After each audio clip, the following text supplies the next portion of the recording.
Well, welcome, ladies, gents, teddy bears, to the Ted Coningsby channel. We're live here at RAF Lakenheath, fighter town of Suffolk, and in the direction of the wind blowing, actually could not hear the startups, believe it or not. It was actually quite phenomenal.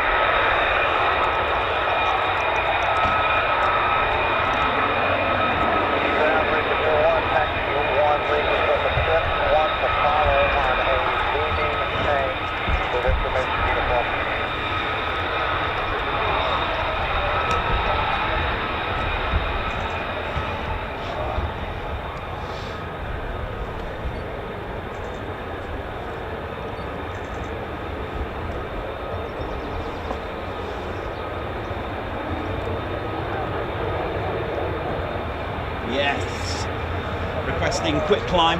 Here we go.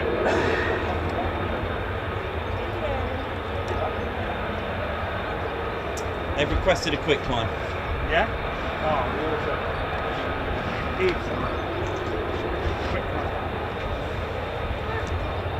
climb. Here we go.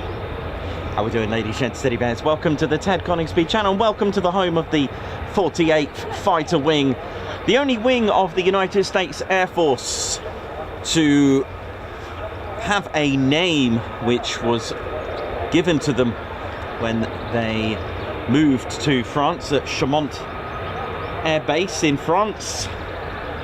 I know, they found out that they were not too far from the very workshop of Baffoldi, who designed and built the Statue of Liberty as well. How awesome is that?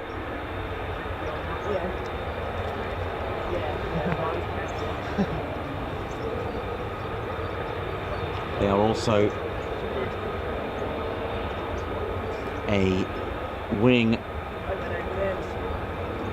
to have received a very special commendation. They're the only United States Air Force unit to have received the Navy Meritorious Unit Commendation. Fantastic achievement to go with many of their awards. They have a number of outstanding Air Force unit awards as well. Some distinguished unit citations, awards from World War II.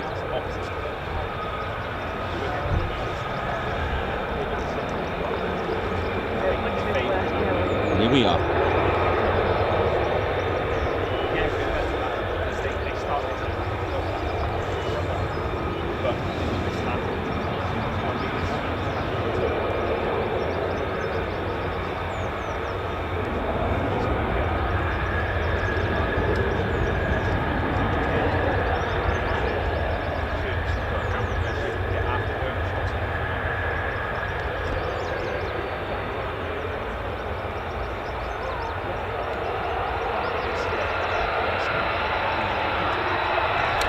These are the F-35As. Quick climb on request as well.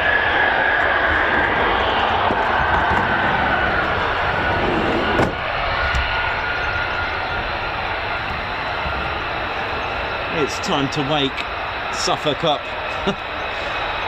Yeah. Here comes trouble over the catwalk.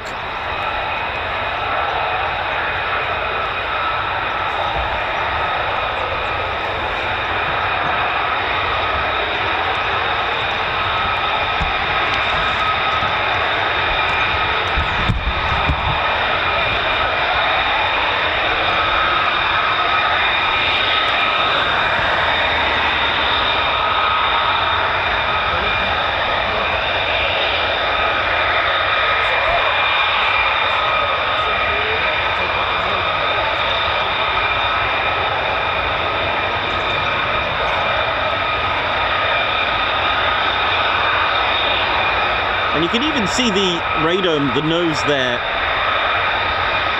slightly different grey.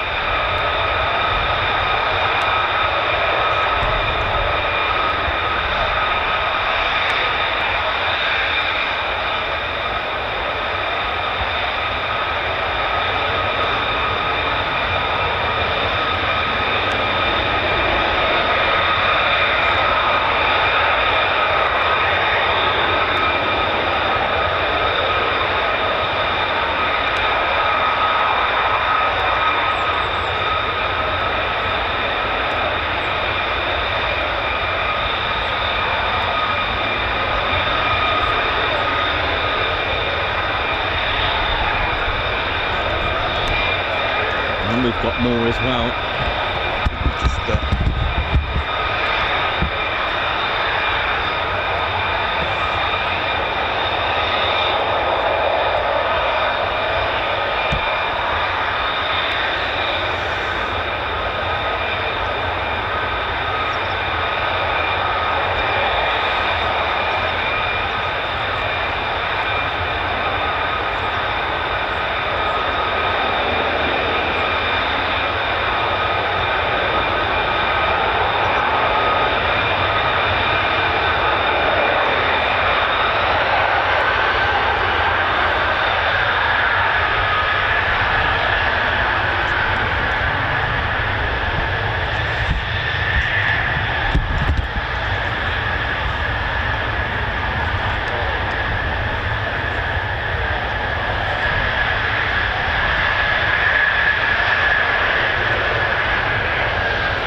here we go, quick climb on request. Let's ride.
I'll just keep going.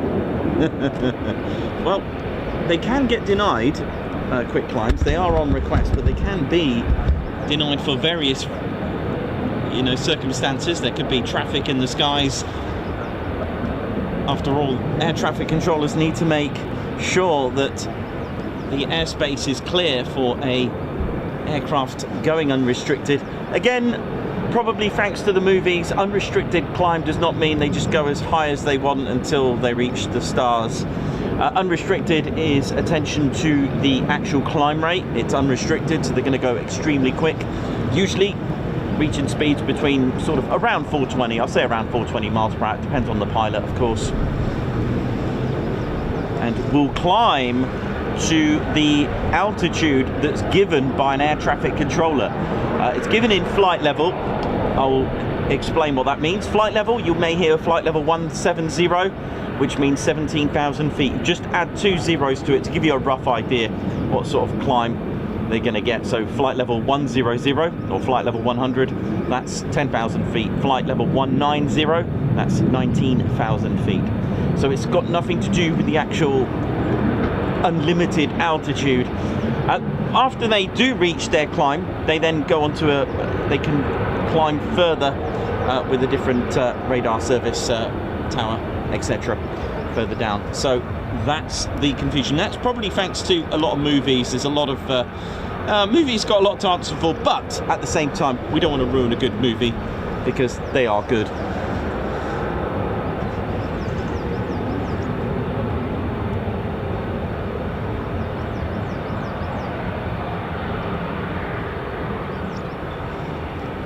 A common question that gets asked, and don't worry if you ask it as well, it's very, very common to get asked this, is why do they turn the afterburner off on a quick climb and then put it back on?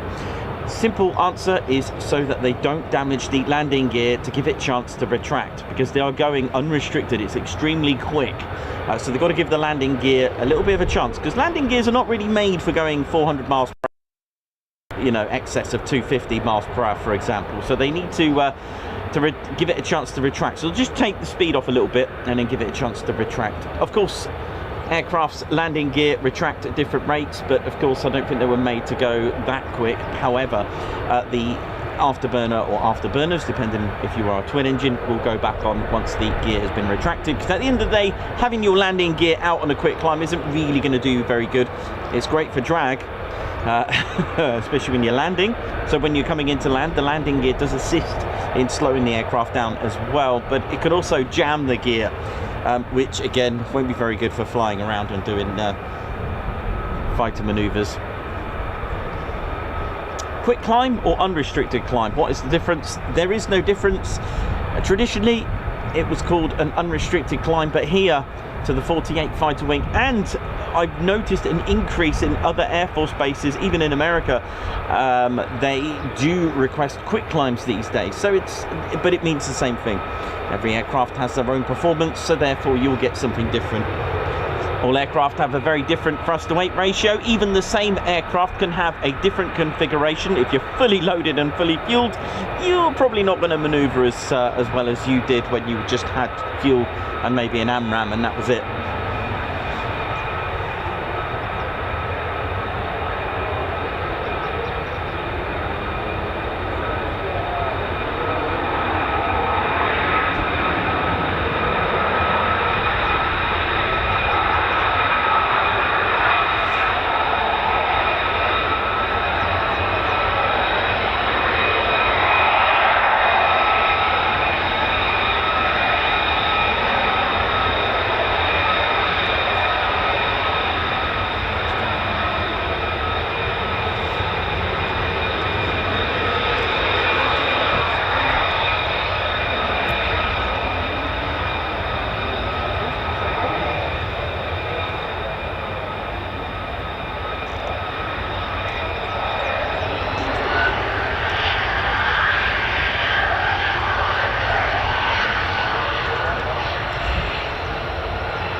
The trouble coming.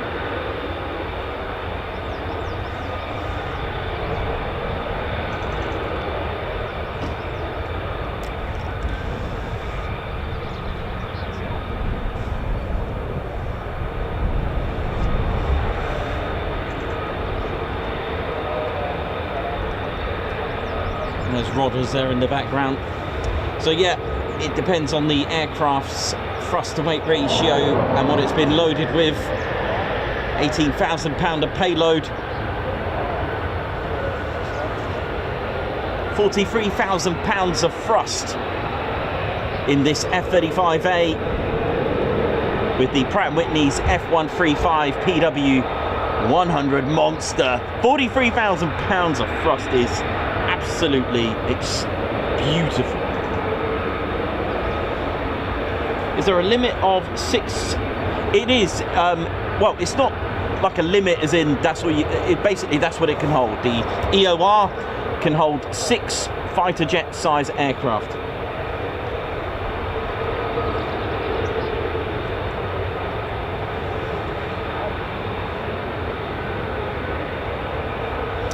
So the F-35A, that is, because they're all different, the A, B and C, they all do different things. They all have different weights, G limits, etc. But the F-35A weighs empty just over 29,000 pounds. I mean, max takeoff weight is just short of 66,000 pounds.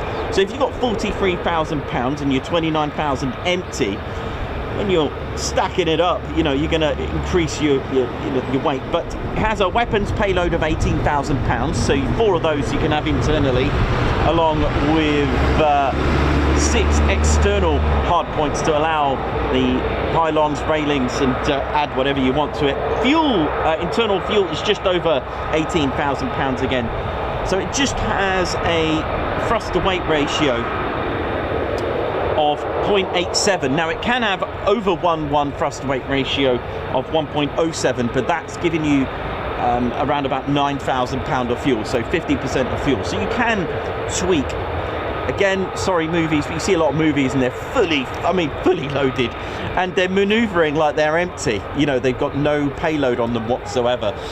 But hey, again, don't ruin a good movie, innit? Or a story. Don't ruin a good story even.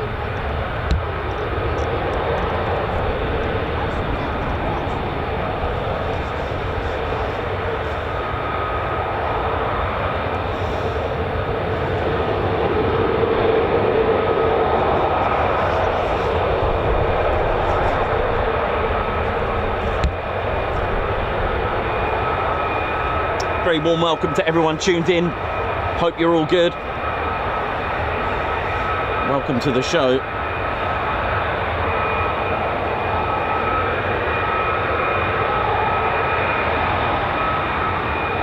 And if you just joined us, again, give that like button a quick touch and go.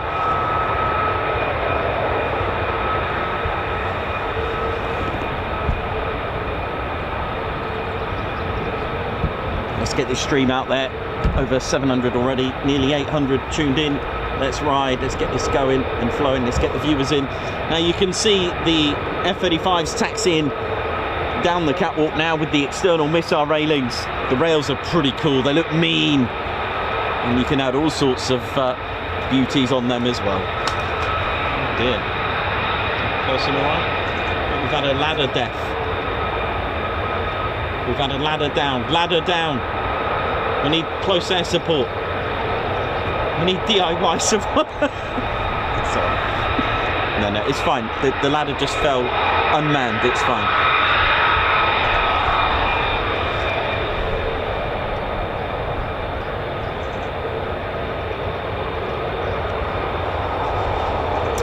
So we've had 2 local climb outs so far. Let's see what we're going to gear. Noxie, Elsie, Susan Bloy, Davey, Hunter's Moon, Goose Plays, Peter Taylor, Karen Glenn, oi oi to you, Margot Baxter, oi oi everyone who's tuned in, Debbie Wigley, Sharon Chapman, Adi Causa, Argan, Ollie, Alan Burden, Bat Purple, how we doing, Mark Moody, Aspen, what up? Dieter, Karen Glenn, what up? Hope we're all good and well.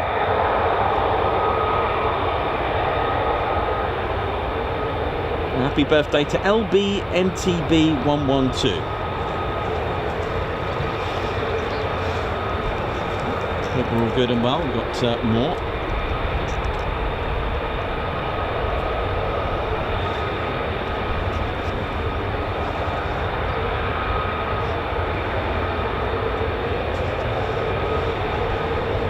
EOR, for those wondering, it stands for end of runway. There are 4 in total, so 2 for runway 23 and 2 at runway 05. And the purpose of this is to have aircraft parked up. They can be post-taxi checked, especially the F-15s, the way they operate them here.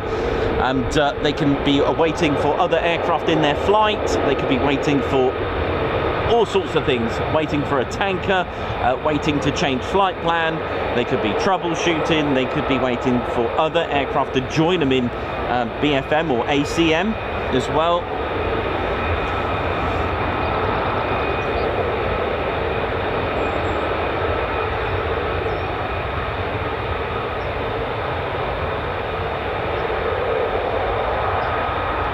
Bobby, how you doing? Again, for those that are on the chats, I'm not always on the chat. I'll only have a quick 1 minute glimpse when there's things going on.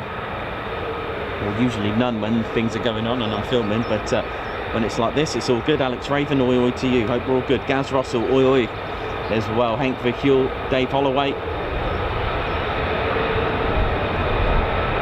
The ladder incident down at Bryce, yes, that was quite interesting.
often we see them turn south or left.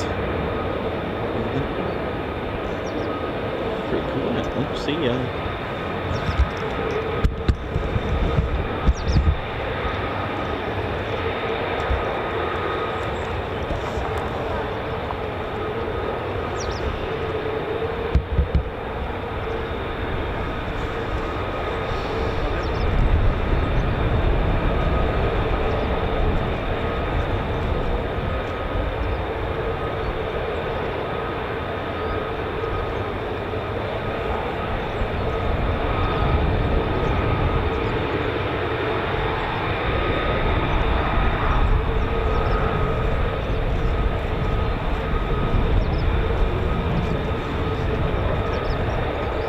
Good morning, Mark Dudley, Elsie, how you doing? Blocks, Bobby, Andy Cruiser, Doncaster Lass, Dave Ol, oi to all of you. Welcome to the show. We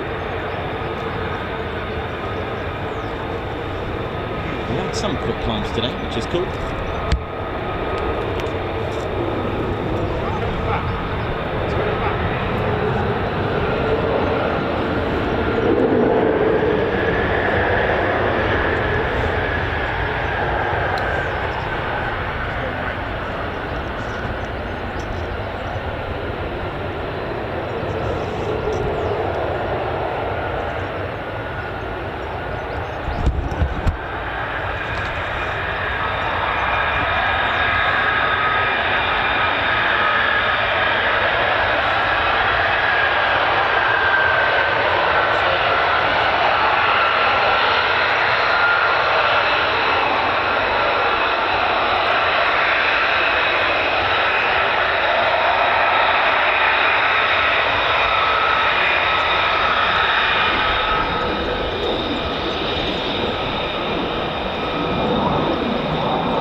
manager.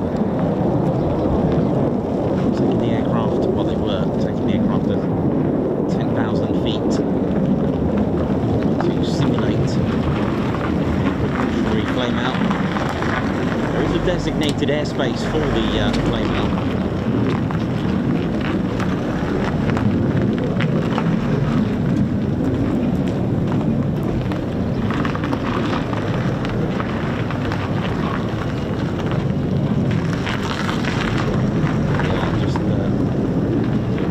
Now there we go. It's quite nice when they do local stuff like that, because not to wait too long as they're already in the pattern, in the circuit.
How are we doing, ladies and steady bears? Haven't even had Ted on the screens yet. Ted, what you got there, mate? Ted's got a different bit of headgear today. Have a look at things. I think Ted's been watching a bit of PBR, I think. What's going on here, Ted? Oh, I love that. Well, I ain't gonna last long, Ted.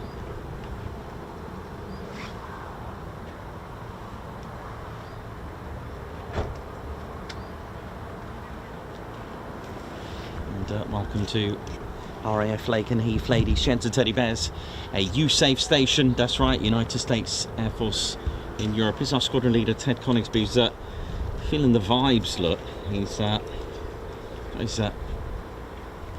this all the way from Texas, this hat. Courtesy of Claire Bear's sister. Delma, how you doing? She's watching from Texas. Delma Loomis. Guards March coming up. Look at that, Ted. It's just about hanging on. I don't even know how that is staying on like that, mate. The Texas Bears, if there's ever such a thing. But there we go. This is squadron leader Ted Coningsby, who is absolutely feeling the vibes today. He's enjoying it, really. Well, there you go. Off he goes. Nice one, Ted. Thanks for showing us your new cow bear hat.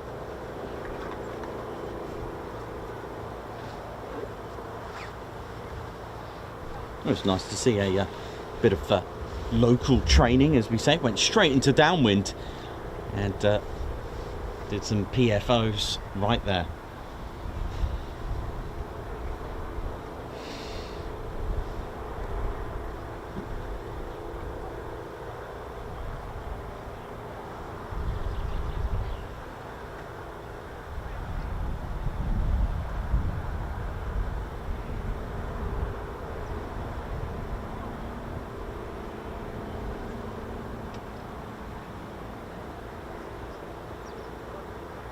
Welcome to the show, ladies, gents and teddy bears. But yeah, that was beautiful bit of control there from the F-35A pilot. There are two squadrons that fly the F-35 here at Lakenheath. The 493rd Fighter Squadron,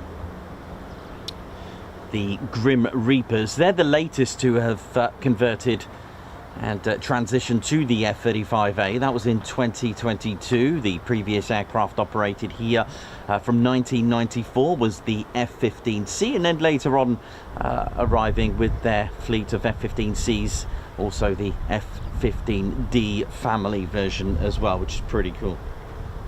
But in 2022 they transitioned to the F-35A. How cool is that, eh? How cool is that?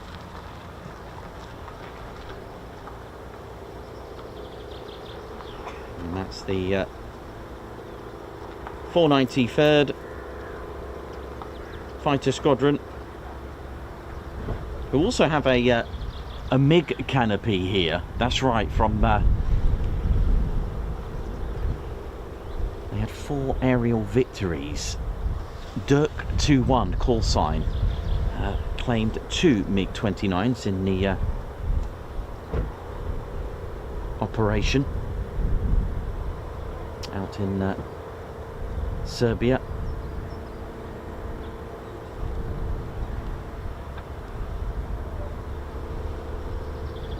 Their colour is black and gold, or yellow, and they are, interestingly and coincidentally, both the F-35A squadrons here actually have, they're the only 2 squadrons that have this. They have a motto in Latin, the only 2. The other 2 do not. They have their own sort of sayings like guns up, fights on. I think it's guns up more, like bleed blue, and you've also got the Panthers, bleed red, the finest, baddest, meanest. But the 493rd have Mors Inimicus, which means death to the enemy. Their colours are black and gold, as we mentioned, but of course you can't really put a bit of paint work on the F-35. And of course the 495th Fighter Squadron, who are the Valkyries, a new name given to them because previously they were the Thundervarks from 1977 to 1991 when they were operating the F-111 F Aardvark here at Lakenheath. But of course they became inactive and didn't come back for 30 years later, and when they did, on the 15th of December 2021, they made Lakenheath and the 48 Fighter Wing the first wing or unit to establish itself as the first USAF wing to operate the F-35A. Because of course we have the 31st, we have a few other fighter wings, to Aviano and Spangdahlem as well, to operate the F-16s. And they too have Latin for their motto. It is Mala Ipsa Nova, bad news itself. Their colour is green and has been for definitely since the Aardvarks. And the 495th, before that, were called the Thundervarks. Now, when they were going to be reinstated and reactivated, they needed a new nickname, and it was put out to the public, actually. It was put out to the public to choose. So there was lots of names, such as Archangels, Daggers, and a few other Ravens, I think, as well, which I think, I've got a funny feeling that could have been their original nickname, you know, but hey, I'm working on it. We're working on it still.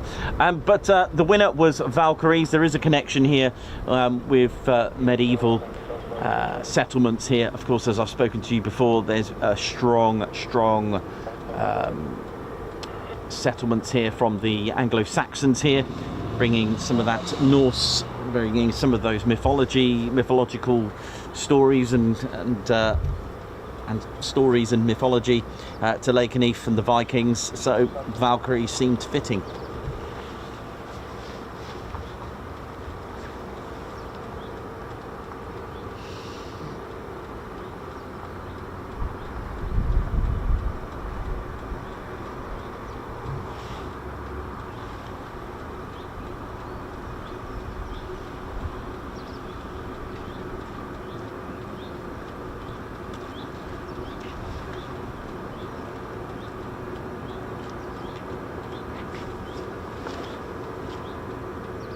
How we're doing, ladies, gents, and teddy bears.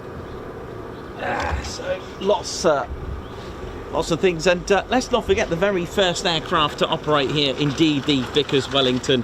Look at this beauty, right? Look at it, absolutely amazing. Chief designer Sir Barnes Wallis making that lovely, lovely geodetic airframe. Look at that, which is basically like this lattice construction, and it was made that way to be lighter, because then it was wrapped with Irish linen. It was made to take a lot of battle damage, and amazing, isn't it? Beauty. And this dominated the skies over Suffolk, Cambridge, Ely. You look at all the old village signs. I say old, some of them are quite new in some cases, but I love these signs, and I've mentioned it before, and you'll find a lot of the Wellington been painted on them. How's engine 1? Is that? Yeah, engine 1 is still okay.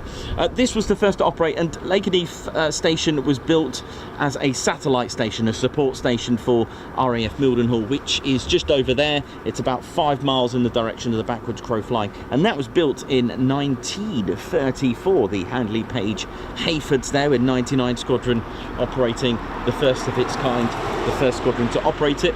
But 6-7 years later, of course, things started to brew quite badly over Europe, so it was time to support Mildenhall with a satellite station. Actually, Mildenhall, I believe, had 3 satellite stations at some points in its entirety. So there was here, there was RAF Newmarket Heath and RAF Tuddenham. Tuddenham's not too far away. I'm going to guess this. It's a bit of a guess. I'm going to guess about 10 miles that way, maybe. About 10 miles, would it be fair? There is another station nearby to my 5 o'clock, and that's RAF Feltwell, which was built in 1936. And operated their first aircraft in 1937. They too were operating the Vickers Wellington. Before that was the Harrow. Just over the road, 1938, the very first, and this is why it's got a connection with the Wellington here. In 1938, 99 and 149 Squadron over there were the first to operate the Vickers Wellington. That's right, which is why it's got a very strong hold. You look at Ely Cathedral and it will have the Vickers Wellington bomber. But look at it, a twin engine bomber, started life with Bristol Pegasus engines, the bridge to more powerful 1,000 horsepower engines, because that was the thing. Little takeaway for you: any Vickers aircraft with a W, so Vickers Wellesley, the Vickers Warwick, Vickers Wellington, Vickers Windsor, they all have the geodetic airframe. A lot of manufacturers that were given license to build them were a bit confused and a bit worried. It looked complicated, but good old Sir Barnes Wallis actually gave him a diagram and a little instruction guide of how to build it. It is a record breaker as well. They actually LN514, a Vickers Wellington, very famous in Flintshire, the Broughton Airbus now, but the Vickers Broughton branch in Flintshire factory, they built one of these to beat a world record. That's right, in just 24 hours they assembled and flew a Vickers Wellington. This was the most produced bomber by the Royal Air Force of that time. Oh, cool. That's cool.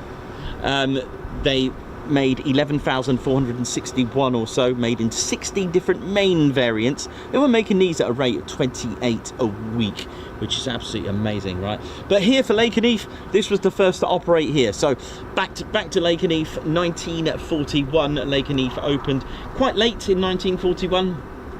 And this was here. The first unit, not operational like a fully established front line, but OTU as it was called, number 20, I believe, was here first to operate on the new runway. There was 3 runways that were built here in concrete as well. They did have original, which I believe would have had the classic 6,000 feet main runway and 2 subsidiary ones at 4,200 feet for those. But anyway, the could take a 4,500 pound payload. It had a good service ceiling of 20,000, you know, for a twin engine bomber. But it was built alongside the Handley Page Hampden. Again, a lighter, completely different type of bomber. Almost claimed to be like a fighter bomber, but they are completely different. But anyway, long story short on that one, we're going to leave the number 20. They did go back to Lossiemouth, by the way. In fact, they started operating from RAF Elgin. That was built, which is not too far from Lossiemouth as well. So there you go, and it's amazing to see the first aircraft, and this is why I brought this up. It's amazing to see the first aircraft, and 149 came over from RAF Mildenhall to operate here as well with the Wellington, and eventually the Stirling. So you've got the first and you've got the latest. I mean, look at this. You know, you're looking at max speed of Mach 0.3, for example, about 260, 250 miles per hour, 250 miles per hour, and then you've got Mach 1.6. You know, 18,000 pound payload, 4,500 pound payload. It is a completely unfair, yes, I get it, completely unfair comparison, but it's just to give you the idea of the latest and the first, which is absolutely amazing. That's why I love putting these two together. It really is. Twin engine, single engine, 43,000 pounds of thrust, which is what in horsepower? I don't know, I'm going to guess 170,000 horsepower, is it? About that. I mean, the Typhoon's 150,000 horsepower, but this max, you know, would be 2,000 horsepower, you know, two 1,000 horsepower engines. Amazing, isn't it? Absolutely amazing. Crew of 5, then eventually 7, and then this, a single coupe version. So you got a family version, you know, amazing. Radar absorbing material. This, no idea. Wouldn't even want to guess what the radar cross section is, but played very different role with that. I seem to have damaged my cannon at my gun at the front, look. But hey, look at that. It can fire straight down. It's one of those, oh, I forgot what it's called, horoscope or something. Pretty amazing, hey? But how cool is that? Irish linen, you know, to keep a low radar cross section. Lockheed's iron ferrite paint to lower the radar cross section. Radar cross section on one of these is a size of a bumblebee. But I'll talk to you about that if I get a chance later on in the show. Absolutely amazing.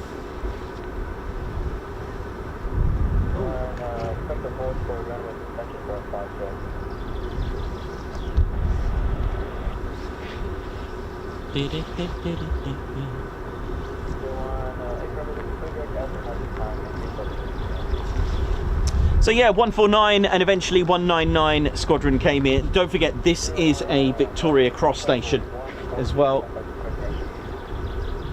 Let's not forget the Valor as well, 1942.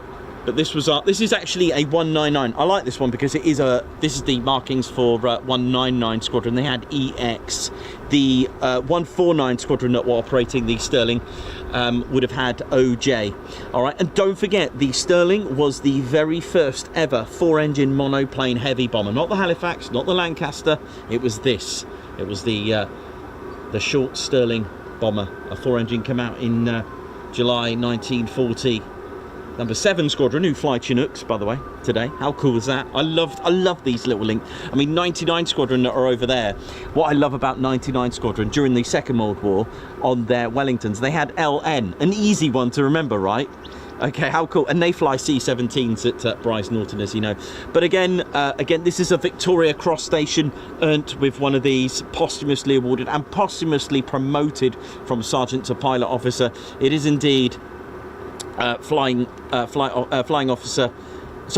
officer, beg your pardon, pilot officer Ron Rawdon Hume Middleton, who on the 28th into the 29th of November 1942 took off in his Sterling and sadly never returned. But if you want to know more about the story, do check out, go on our YouTube channel after the show and click on put Sterling and put in Ron Middleton and just have a look at that video. I won't spoil it because it's an amazing what these young men were thinking. Unbelievable. And it was his he needed one more mission to complete his tour as well, which have a look at that. There was another one, Arthur Aaron as well, another one that got a Victoria Cross. Not here though. I think it was 218 Squadron. Arthur Aaron, 218 Squadron. I believe he was his background. He was from Yorkshire, I'd like to say. Hopefully I'm not wrong, but I believe he was from Yorkshire. Arthur Aaron, he did make it back, but sadly he died due to his injuries after to save his crew, and which is the same what Ron Middleton did as well. He sadly didn't make it, and the plan was to try to save all his crew and to save potentially the aircraft from smashing into civilians below and crashing into houses, etc. But Lakenheath did function Operationally, it did many missions as well. Here it took out a lot of mine laying, which is what they called gardening in the Royal Air Force during the Second World War. They took part in the raids at Peenemünde as well, which is really important. And 199 started to transition to SOE clandestine missions using the Sterling, because of course the Sterling was eventually dubbed as the bomber that didn't bomb in the end. It had a very different role. So from 1943 it started to change roles as a troop carrier, a tow glider for gliders, started to take SOE agents as well, which amazing, absolutely amazing. Lakenheath did close in 1944 after the war, and didn't open for nearly 3 years. The plan was to, because it was selected along with Marham and Sculthorpe to become a VHB base, a very heavy bomber base, to make way for the B-29s. It was completed in 1947. However, in 1948, ladies, gents and teddy bears, the very first reopening officially, 1948, and that, my friends, changed host, because I give you the United States Air Force, who came with the 504th Air Base Complement Unit, or Completion Unit, and Squadron. There was B-29s here, KB-97s, there was the B-36, I'd like to say, B-47 Stratojets, lots of rolling deployments that you may notice, some of the wings from Marham to here as well. There was all sorts going on, and that was the start. And it's been a United States Air Force station, or operated by the United States Air Force, since 1948.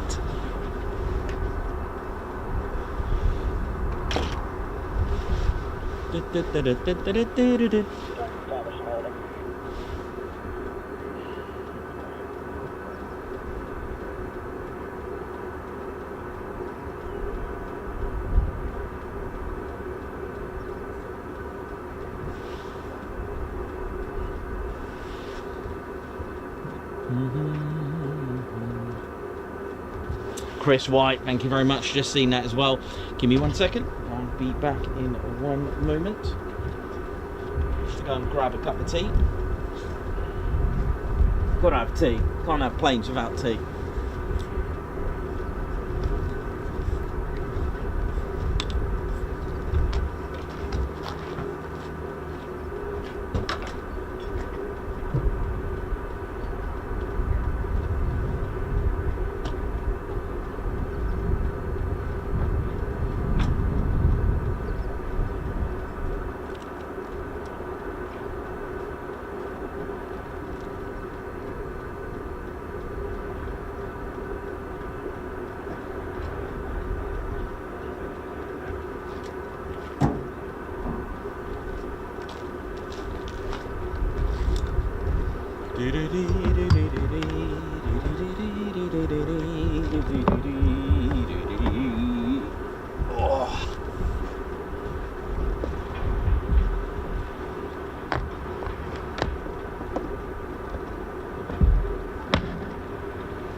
So, hope we're all good. And what's everyone got planned this weekend? What you all got planned? You going to? We've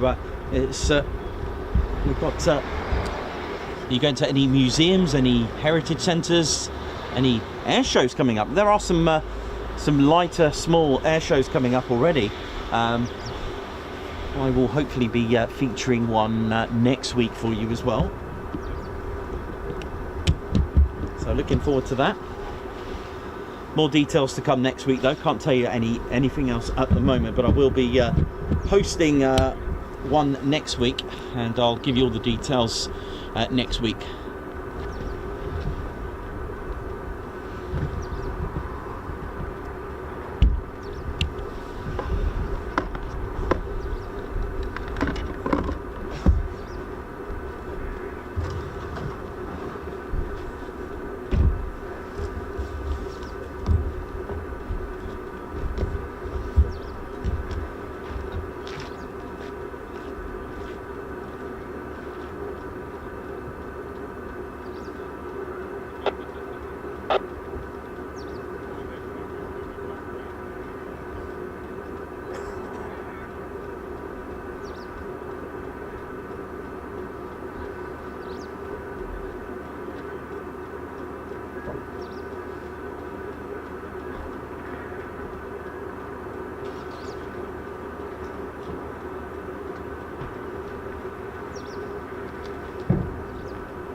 Looking for a flat clear on me.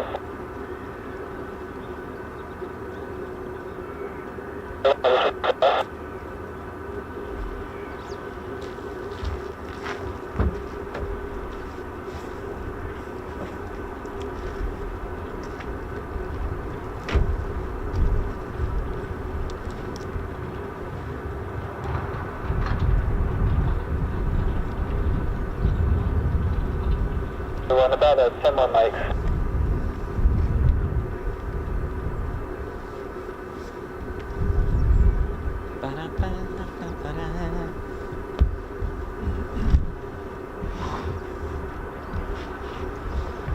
Oh, I've got my cup of tea up here now, so that's all good.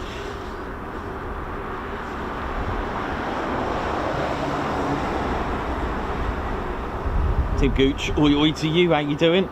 Hope you're good.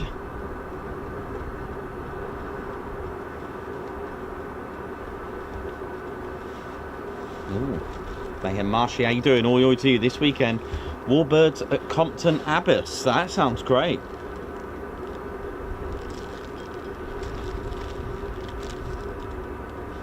Cool.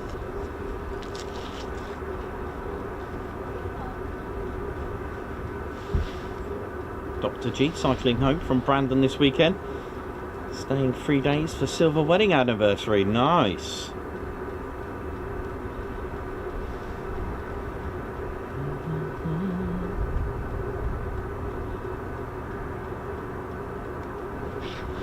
Yeah, this weekend, what am I doing? Just a few bits and pieces, really. You know me, just doing my work, just researching.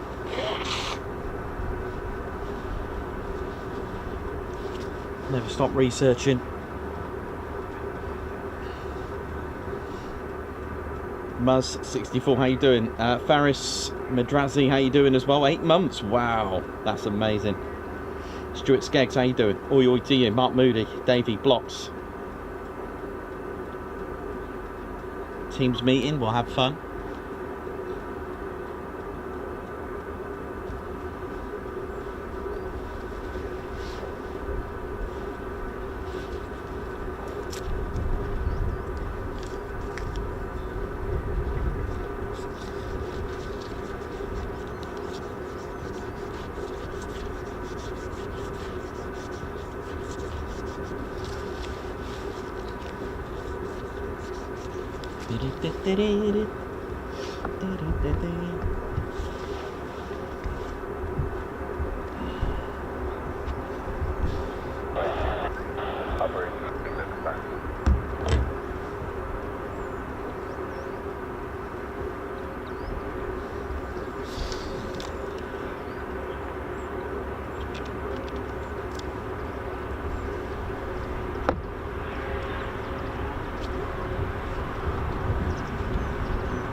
I'm hoping, tell you what, I'm hoping I can see the University of Reggie's challenge over the weekend.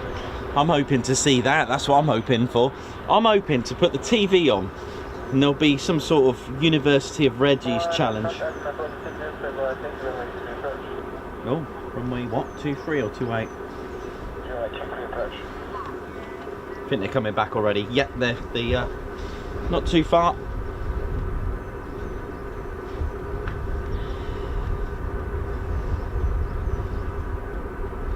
Wendy loves planes. Oh, I love that, the URC. I love that, the URC. Oh yeah. Righty, how you doing? Oi oi to you, Aryan. Donna Caker Cat, how you doing as well? Batter Purple. So we should have the F-35s not too far away.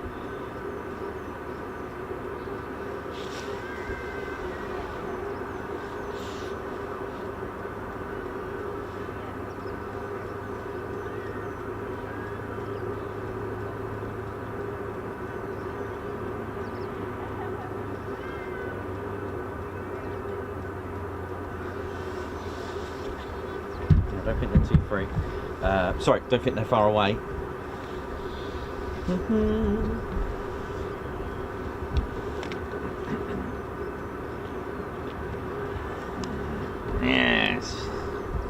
Not too far. While we wait.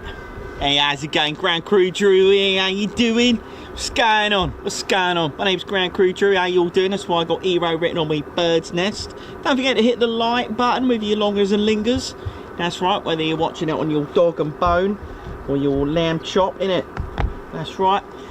Yeah, just been working on the F-35s today, just helping out with the full 95th and full 93rd FGS, just doing a bit. It's nice to help out, isn't it? I think you've got some aircraft coming in. I'll tell you what though, who's looking forward to seeing the University of Reggie's challenge? I love that programme. I think that's quite a good programme, that. Hello, how you doing, Ground Crew Drew? How you doing there, old son? How you doing? Yeah, I'm alright. I'm looking forward to seeing the University of Reggie's challenge. Yes, well, far. I used to be #1 at everything. Did ya? Yes, that's right, all the pub quizzes, yes, I used to be #1. I used to get 100%. In fact, sometimes the questions would question me and I'd question them back. I'm a bit cross-eyed, but never mind, I'll go with it, mate. I'll go with it. Yes, that's it. You can ask me anything and I get it right all the time. Oh, wow, that's amazing, isn't it? Well, I'll ask you something then. Yes, fire away. Okay, right, here you go. What mythological creature is featured on the passport of the United Kingdom, Great Britain and Northern Ireland? Easy. Joanna, pass me my earphone. Your earphone? What are you on about? What's she going to do? Oh, darling, do behave. Yes, there you go. That's right, my earphone. I think you'll find that's an iPhone. What do you mean it's an iPhone? It's an earphone. What good is a phone on your eye? That's right, I call this my earphone. Well, what are you going to do with that? I'll just Google it. There you go. What your characters on your British passport? You can't do that. Listen, young lad, have you ever seen a game show where they said, excuse me, you can't use your phone? You know, Family Fortunes, Wheel of Fortune? Never have they said, put that phone away. They've said, never. Yeah, there you go, it's a unicorn. Well, that's absolutely right, but I don't think you can use your iPhone. It's not an iPhone, it's an earphone. All right. Well, I've got another one for you. What flag, right, does not feature the colours of red, white and blue in it? Easy. Google. You can't do that. Listen, there's been no air show, even catchphrase. Yes, with Roy Walker, bless him, bless his heart and his socks. And Mr. Jips, good friend of mine. You can't do that. There it is, the answer, Jamaica. Well, that's not very fair. Goodness me. Yes, that's it. Got to be smart in this world. It's not what you know, it's what you do. Yes, far. Joanna, take away my earphone. Oh, darling, do behave.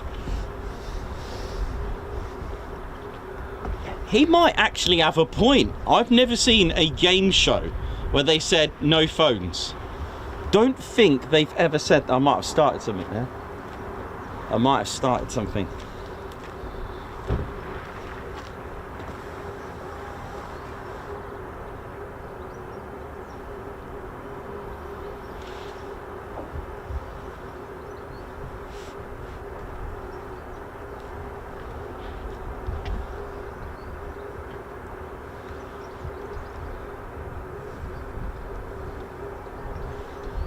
Yeah, I think he's got a point. He might have started something there.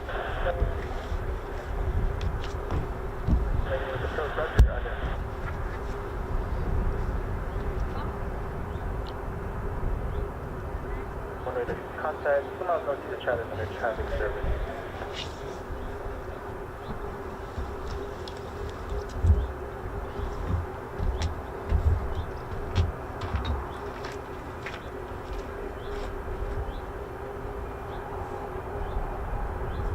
Okay, gear down. 01, roger. Jump to gear will approach. 02, roger.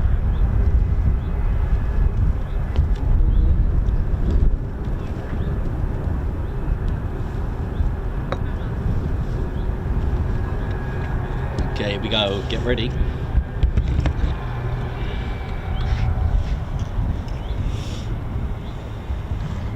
Might even get a bit of a Vulcan howl if we're fortunate. A bit of a crosswind there. Look at this. Look at that, bit of crabbing. Yeah. Don't think I've seen an F-35 point at me on landing like that before. Some savage bit of crabbing.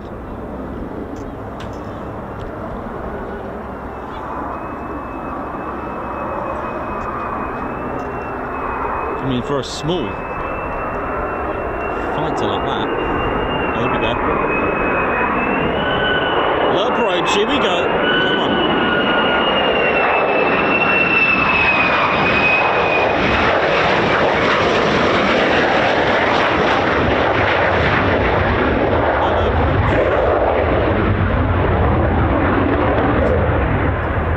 Maybe not that one.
How are we doing, ladies, gents, steady bears? Hope we're all good and well. So one back, the other one having another go. You're tuned into the Tad Coningsby channel live here at RAF Lakenheath. Hope we're all good and well. Welcome to the show, everyone.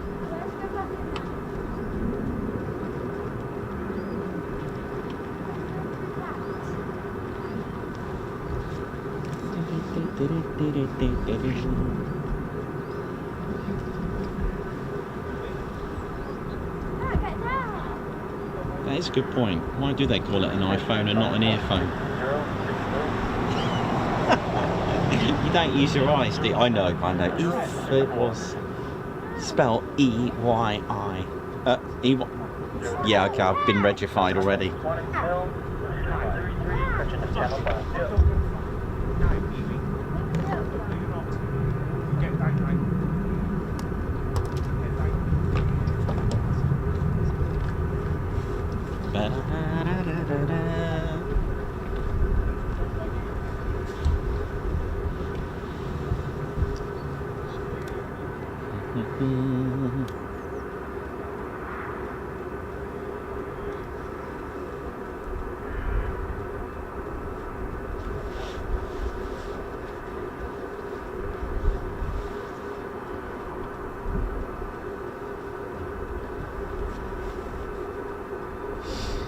I'll see if the Reggies are about. I can see them in the distance. Their Reggies are just over here in the woods, just over here somewhere, just over there somewhere. I'm sure they're out there somewhere, the Reggies. They'll be, we might catch them later on. I'm sure we'll see them today. Probably down the kebab shop. There's some nice ones actually in Brandon, if you're ever that way. Recommended to me by Reggie himself. Yeah, I took the chicken wrap. Beautiful. But I'm more of a chicken shish type of guy. But depends what time it is.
Skydive operations in the city of Chatter by a suspect air sample of a 150 below the next 4 minutes.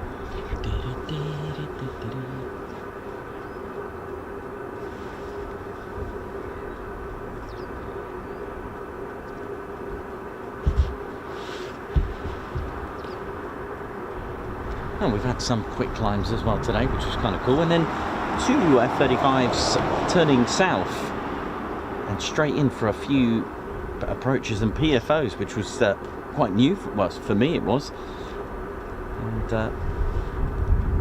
the 495th here do act like an OCU here. There are a few instructors here with the 495th, if I've got that right. And the 495th, interestingly, were the OCU. I'm going to call it an operational conversion unit. I'm sure there's an equivalent to United States Air Force, or unless that is the terminology. Or an OCS, operational conversion squadron unit, maybe. Not 100% sure, but I can easily find that out. But they on the F-111 aardvarks that were here between 77 and 91, the 495th did have a unit to do that very role of training the airmen on the F-111 aardvark, which still I believe is still the truth to today with the F-35A here at Lakenheath.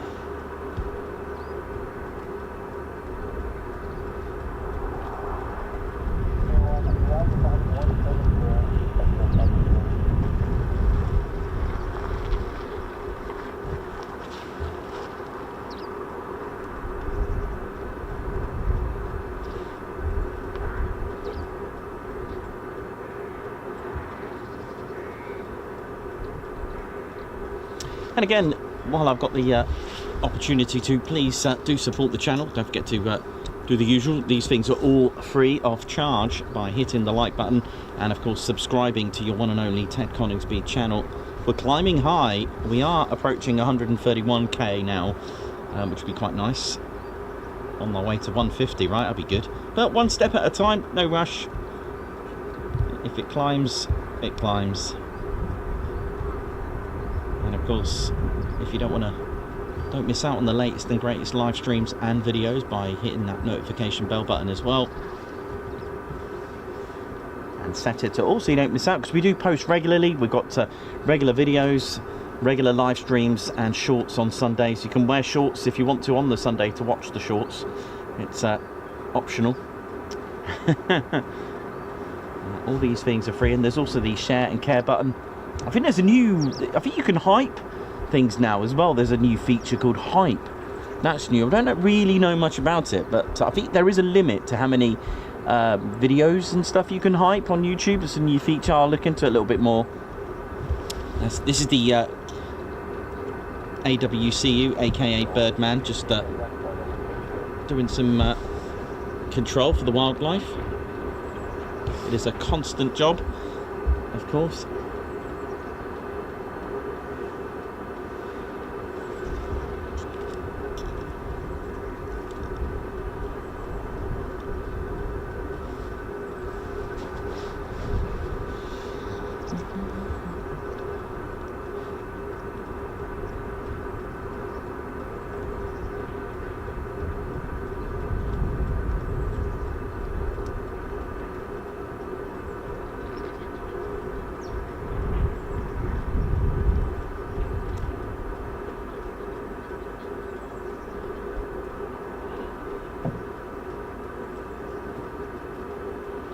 So welcome to RAF Lakenheath, a United States Air Force in Europe, pronounced USAF. It is operated by the 48th Fighter Wing of the United States Air Force, with their 4 combat-ready squadrons as well, the 492nd, 493rd, 494th and the 495th. And of course, the flying component is actually the 48th Operations Group, which you've probably seen 48 OG on one of the F-35s.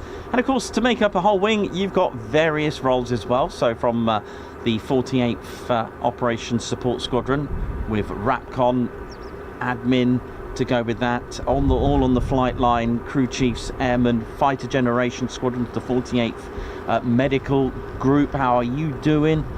They actually look after... to actually look after the well-being and deal with all the healthcare for both Mildenhall and Lakenheath as well. RAF Lakenheath Fire Department.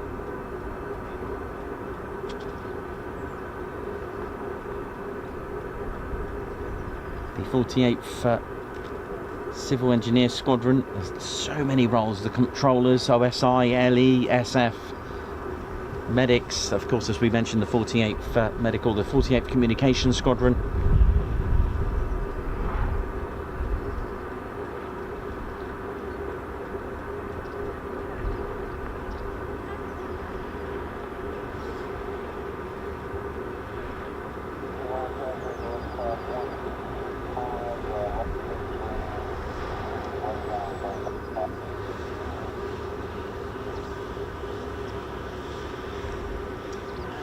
So it's still owned by the Royal Air Force, for those interested. It's still owned, but operated by the United States Air Force in Europe, to be exact, and has been a United States Air Force base since 1948.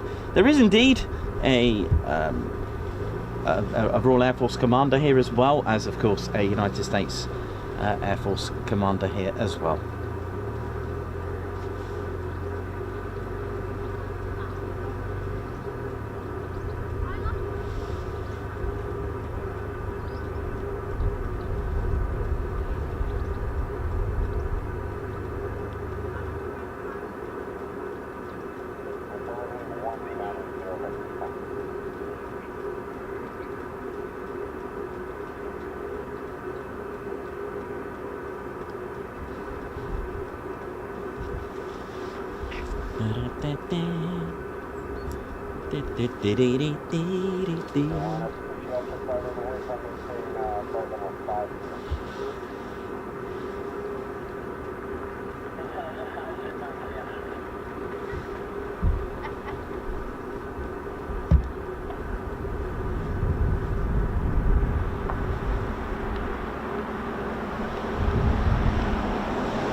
tell you what, there were some interesting questions from ground crew Drew, wasn't there? So there you go. For those who didn't know, there is actually a unicorn on the British passport. I know, the unicorn. That represents Scotland's mythological creature. And I like that one about the flag. That was kind of cool.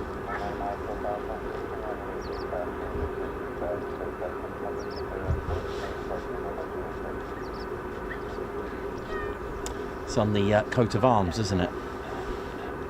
Mark Tarrant, oi to you. Mark Moody, thanks a lot for getting the Teds out. Aspen, Batter Purple. Retro Gaming from Hunter's Moon. What you got? What you got? Bruce Lee, Kickstart 2, Alex Kidd in Miracle World. Yeah, Duck Shoot, that was cool. I used to love Hero. Do you remember Hero? Anyone remember Hero on the Commodore 64? That was amazing. Have a look at Hero. I think it stood for something as well. Hero. Pretty sure it stood for something, Hero, wasn't it? What did it stand for? Does anyone remember what Hero stood for? Was it Helicopter Emergency Rescue Operation or something like that?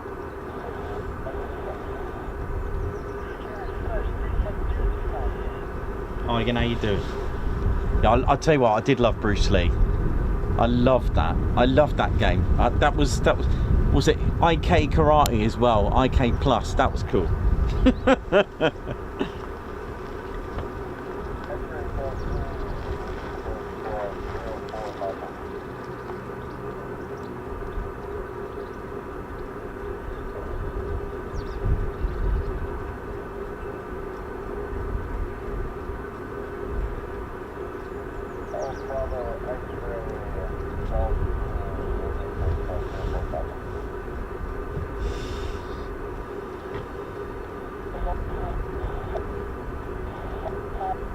Oh my word, who just put that? Ghost and Goblins, Kevin Flanagan. That was hilarious. That was brilliant. What was that other one? Match Day. Was it Match Day? Yeah, that was cool.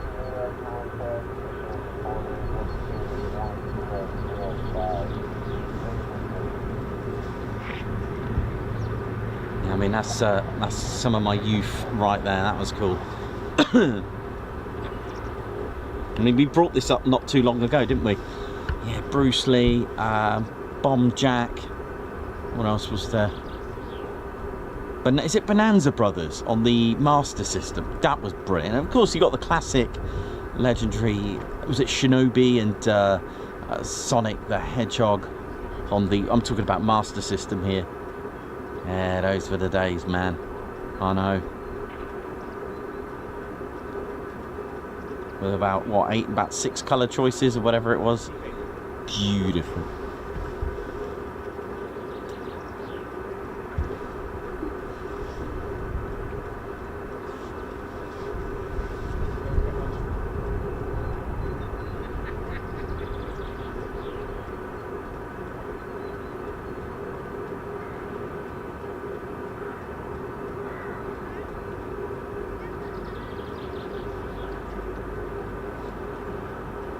What about Lemmings? Anyone remember Lemmings? That was a good one. Dambuster game on the Commodore, was there? Like I said, the only one I know, the only 2 sort of aviation linked games were Blitz on the Commodore VIC-20 and of course Tornado. That was cool.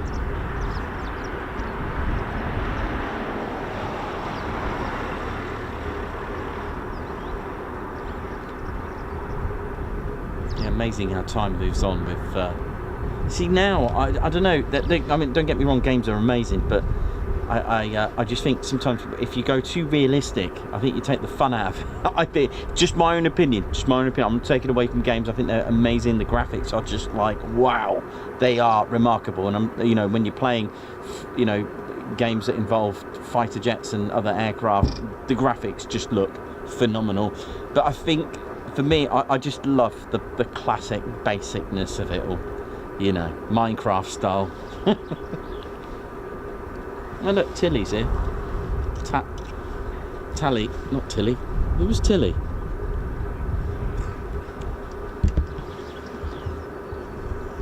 There she is. Hello.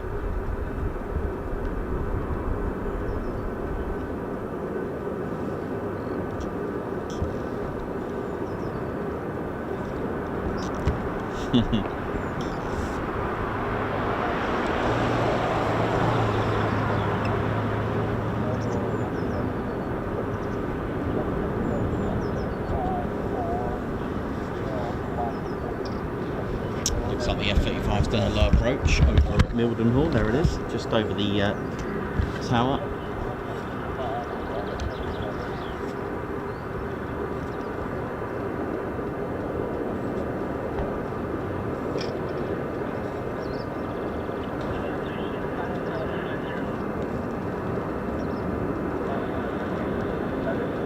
Cool.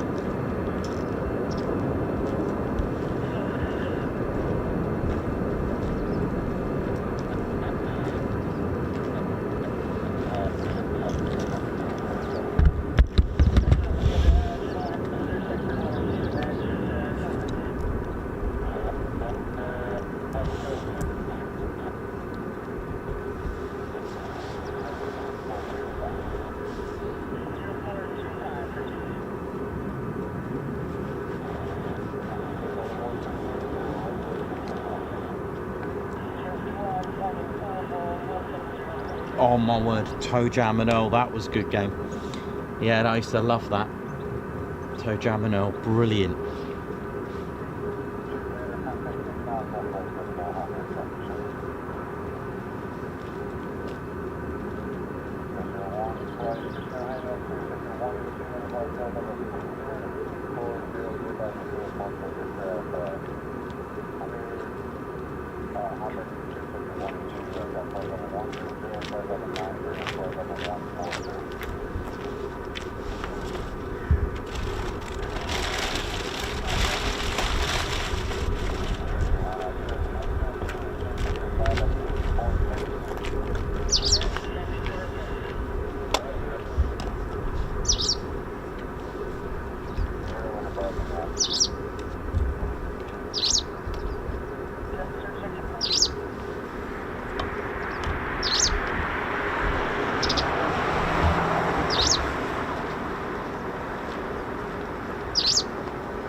Hope we're all good, ladies, gents, teddy bears.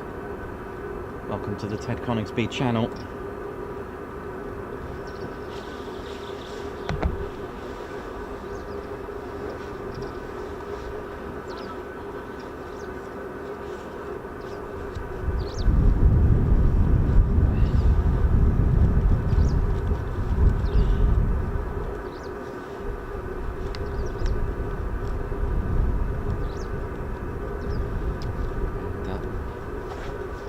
comes Ted with his cowboy hat, or cow bear hat, shall we say. Here he is.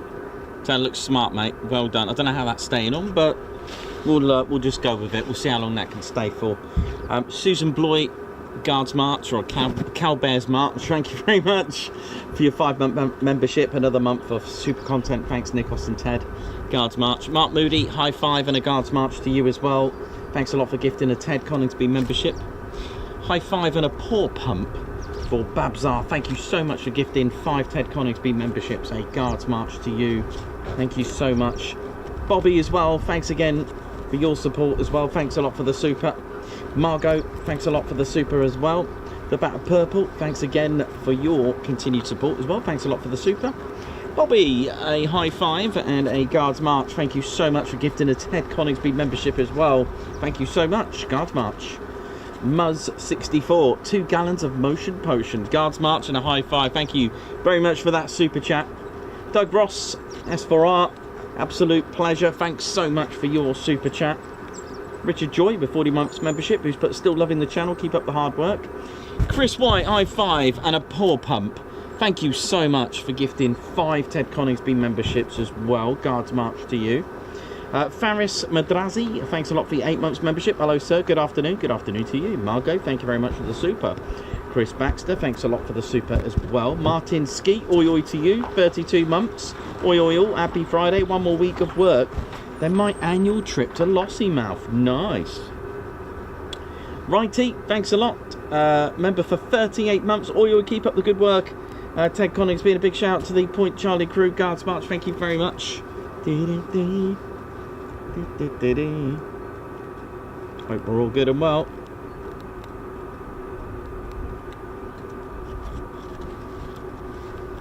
Off he goes.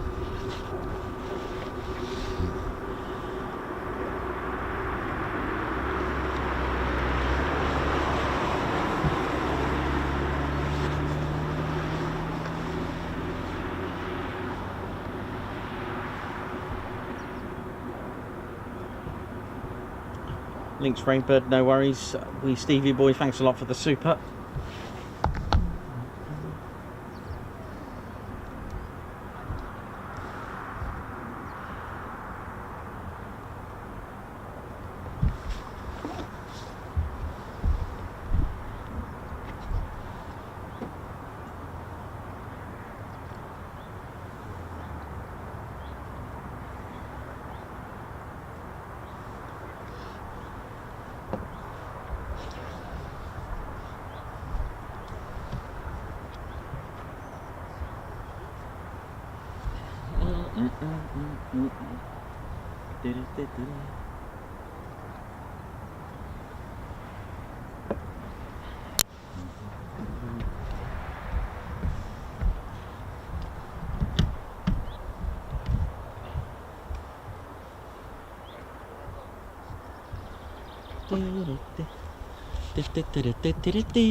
Hey, all right there now.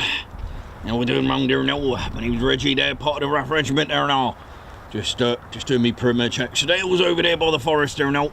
Go behave yourself there now. If you see that red Ted fella, you know of him now. Right, behave yourselves. Gonna do me perimeter checks further on. Hope you're all enjoying your day. These pretty little planes there now.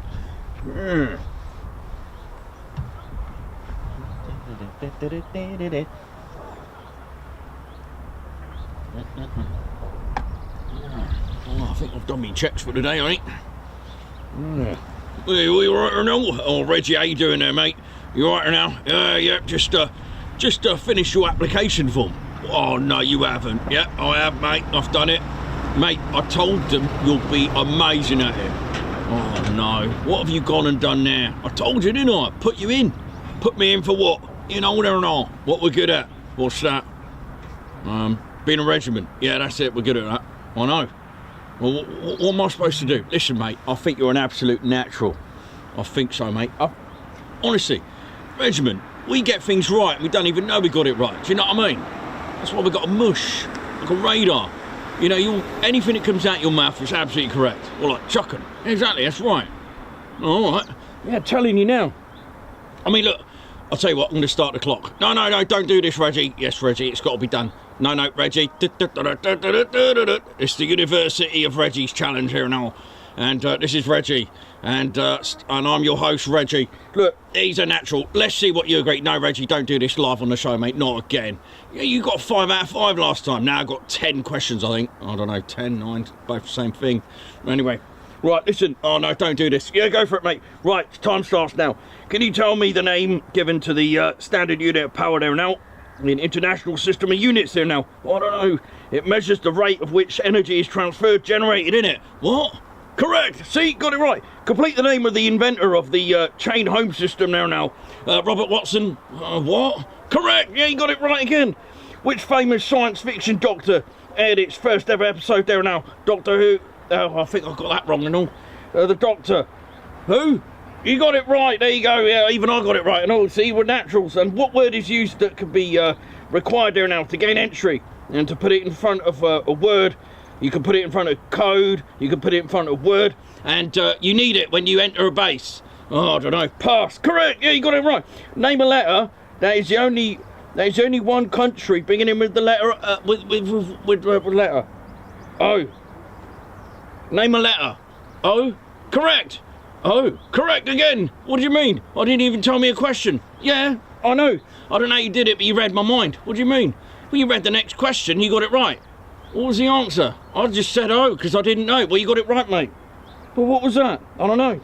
Correct again. I didn't even start the question, which was what was the symbol for oxygen on the periodic table there now. Oh, well, correct again. Well done, mate. Yeah, you're doing all right. See, you're a natural at this.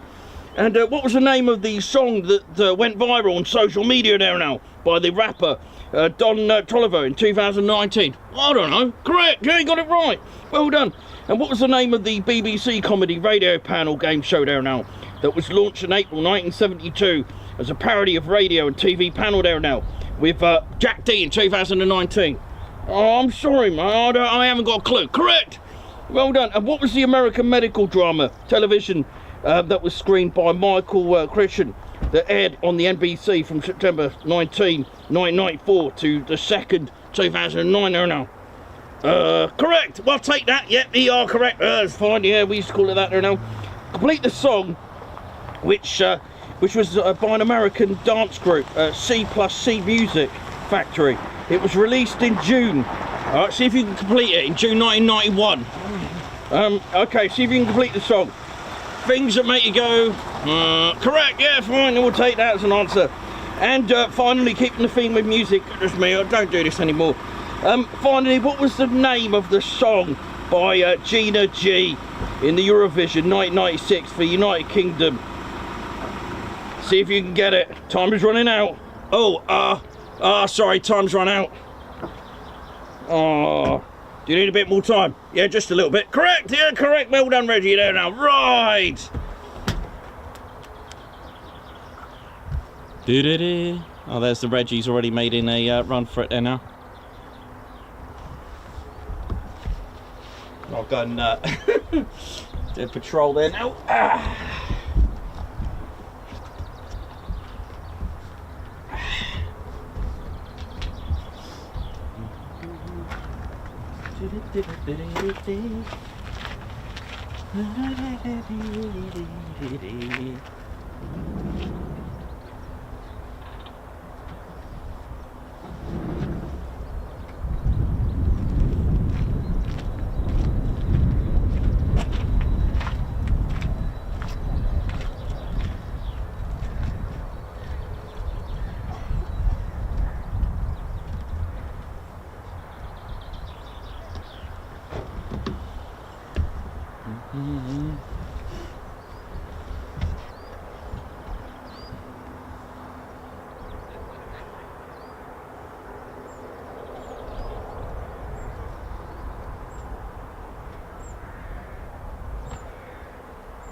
So we've had just the one return,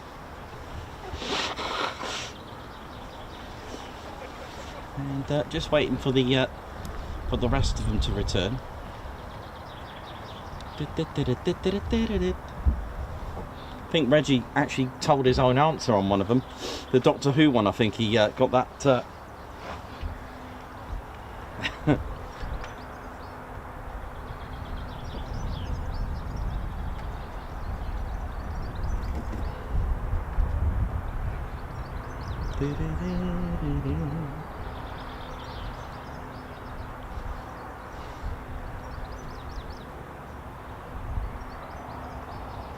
They've been out for some time, haven't they? So, one's come back. Don't know how many went out. Don't ask me. I have no idea. I'm only videoing it. I have no idea how many went out. Guess a few.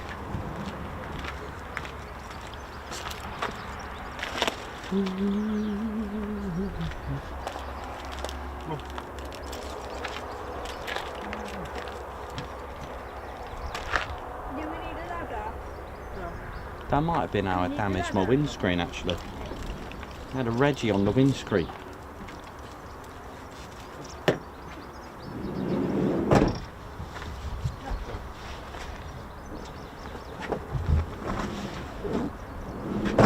Ted, you're right, mate. Ted's just shaking his head at all of this.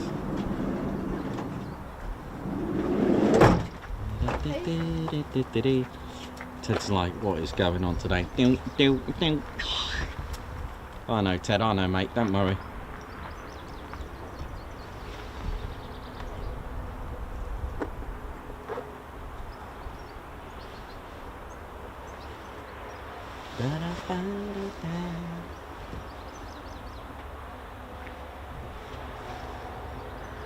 Dawn Hobson, how you doing? Hope you're good.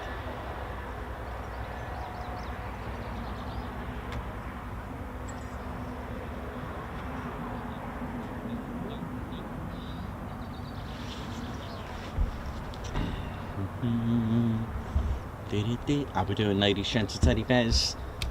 My name's Nikos, I'm your cameraman and commentator of the Ted Coningsby channel. Hope we're all good and well. How's it going? Hope we're all good and well, ladies, gents, teddy bears. So just the one that's returned at the moment. You can see the wind is my wind hair is doing all right. So there's not much wind. You can tell by the status of the hair there. Hope we're all good and well. Look, it's been good fun this week, really. It's been good fun. Didn't get you 5. Had to do some stuff in the background for the Ted Mobile, but I hope we're all good and well, ladies, gents, teddy bears. Hope you're still enjoying it. And yeah, next week really starts the ball rolling for festivals, events and shows. So I'll try and get you something different now, isn't it? So when you start getting air shows, it's a lot more different aircraft to see and enjoy. and the likes of Shuttleworth, and you got Armed Forces Days coming up at Cosford as well, which we will be officially broadcasting, which is really, really amazing news, and other things as well to go with it. So some of the air shows I won't be streaming, but some I will, where permitted. So looking forward to that as well. So looking forward to it. Armed Forces Day is a go ahead, Cleethorpes. So if you'd like to find out where we are and what we're doing, go on our website, tedconingsby.co.uk, and click on No Teds. So it's a bit like No Tams, a bit of play on words, but do check it out and have a look on there. So it's some cool stuff there to enjoy, and yeah, it's been a funny one this year with the wind and the rain. The wind's been really, really, really dominant this year, and lots of dodging the rain and stuff like that, but hey, that's the way it is, so I'll keep it going and flowing. So looking good for that, eh? Looking good. And yeah, looking forward to it really. We've got our annual, I think Martin Skeet mentioned about Lossiemouth. We got our annual one in September that we normally go on that same time of year. Already done Valley because I missed it last year to stream because I was actually there in the Family's Day, which was nice. Really, really cool. But I've already done Valley. I think, when was that? January. Did I just pick a time in January? It was a really, really sunny day, so I really looked forward to that. Was that January, or was that, when was that? Was that March? Don't think it was January actually. Feels too far away. Yeah, but it was early in the year, and it was actually really, really nice weather as well, and not windy. I know, it's a gorgeous day and had some good fun, so that was cool. So we've done Valley, so, and if I do it again, it's a bonus. And just trying to find a good day to get to the Mac Loop as well, weather-wise, because I haven't got the comfort of the van. It is all exposed out in the elements, and you know, I'd like to give you, full quality, good quality as well where possible. You know, it's easy to just go there with a phone and stream, but I'd like to get you some, good quality to go with it as well. Nice zoomed in shots as well, and just carry on the standards like we do. And it's nice to know that the Ted Coningsby channel, as far as I know, has been the first to bring you live streaming from the Mac Loop and the Lake District. For those that remember the planes again, absolutely 19th of March. Yeah, I thought so. January sounded a bit too early in the year, but yeah, again, we've done quite a few streams, proper good stuff at the lakes and Mac Loop as well. I remember the first one that we did a few years back. That was good as well. That was really, really good.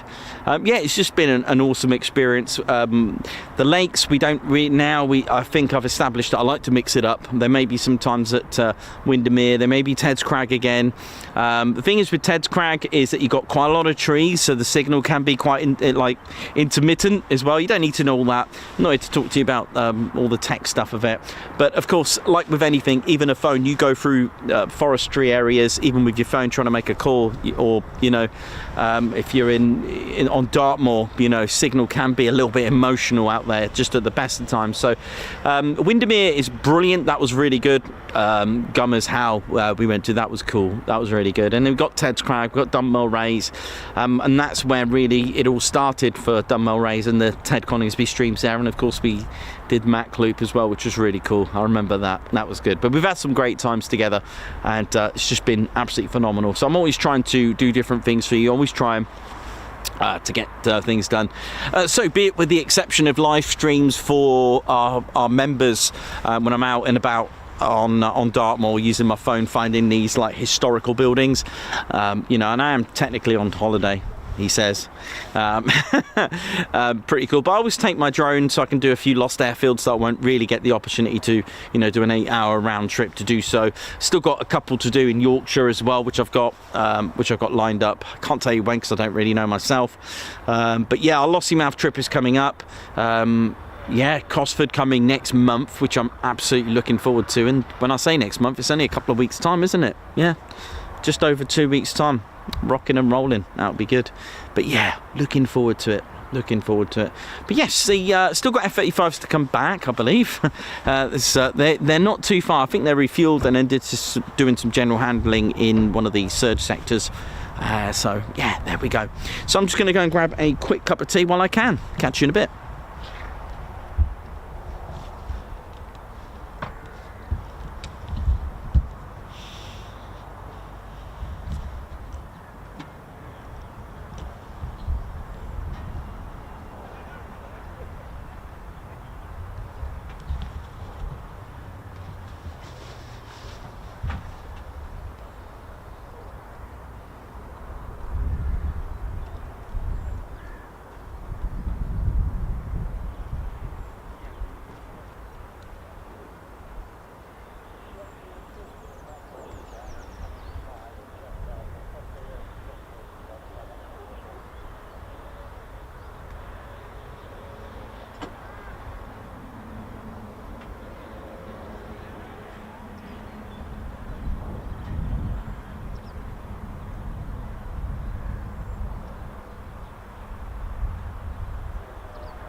go. Something's making a noise.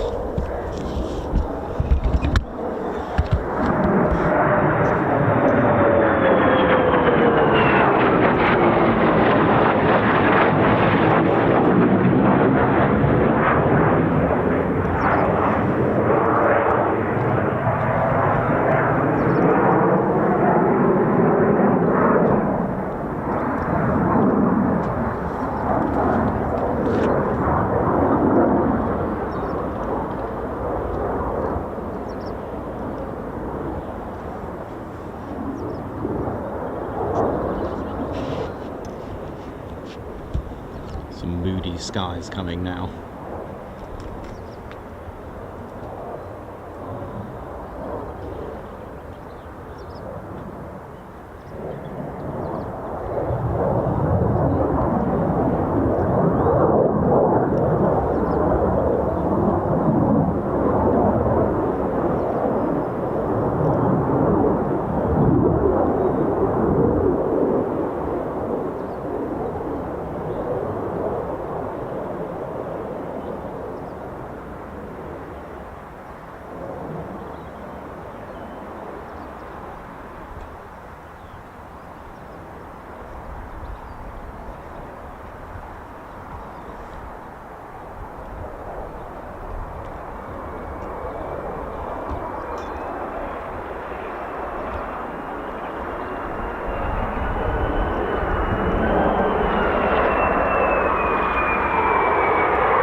So for those that I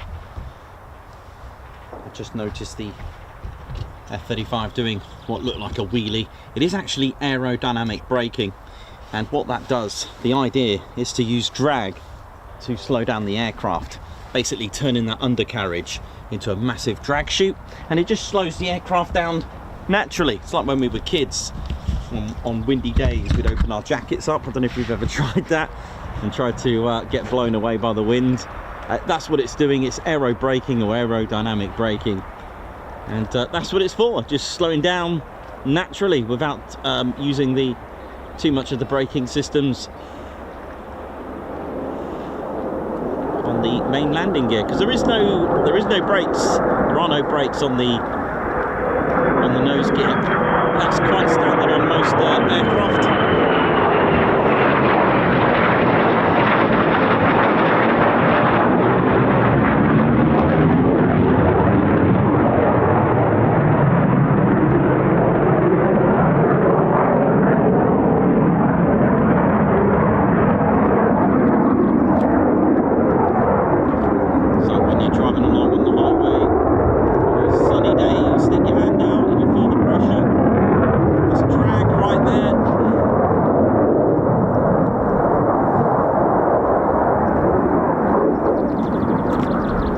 Experience lift when you do that. If you angle your hand like that out of a moving car, you'll feel the lift as it pushes up. Turn it the other way and it pushes you down. That's a nice bit of downward force there, and drag as well. Car spoilers as well do the same sort of thing, pushing the back end down.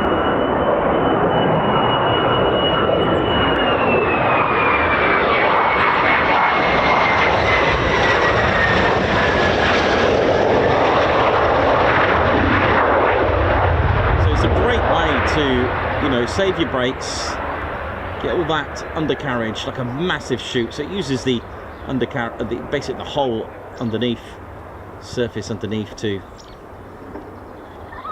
slow it down. Nice.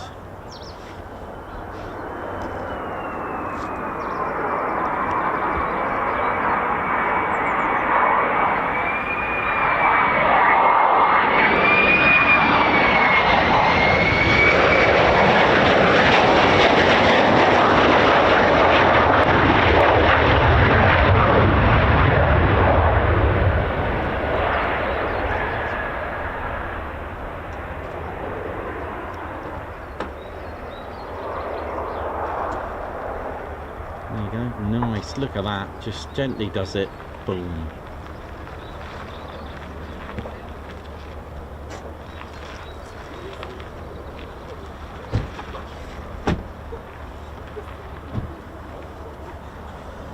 Yeah, it's a great way to just relieve the braking system a little bit there, because that initial part of it, you know, as it's got some speed as it makes touchdown, you just let that aerodynamic braking kick in, get to a slower speed.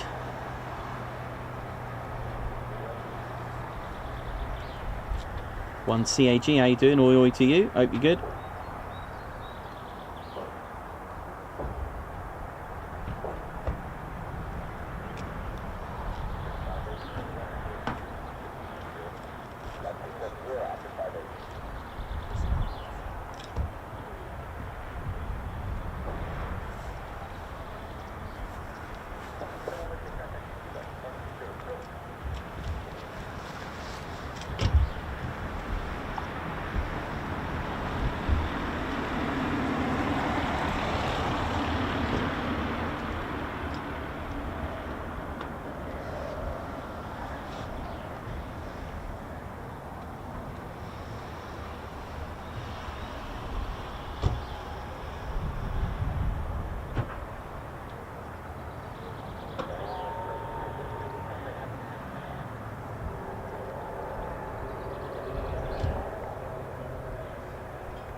It's a donkey. Has anyone lost a donkey?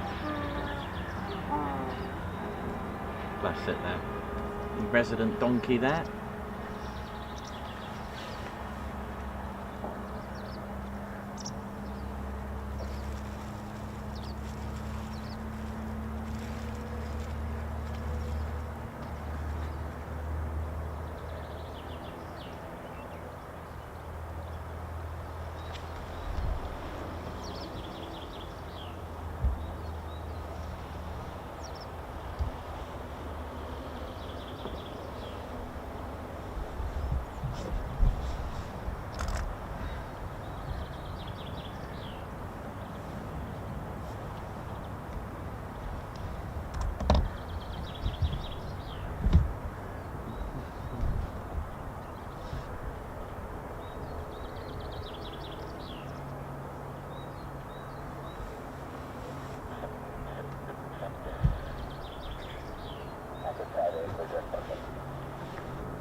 Here we go. Somewhere.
Yeah, it's gone away now.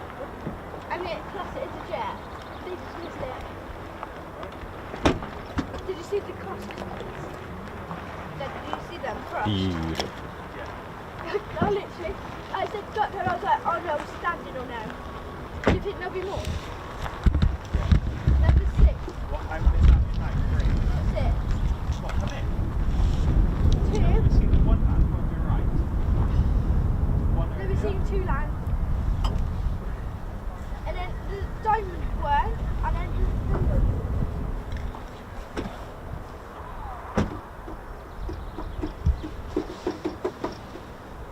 Be very careful, yes.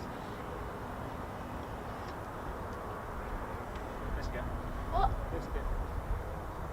We're done?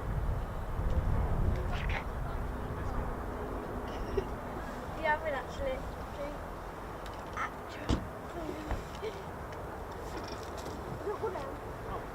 I want the snack jack thing.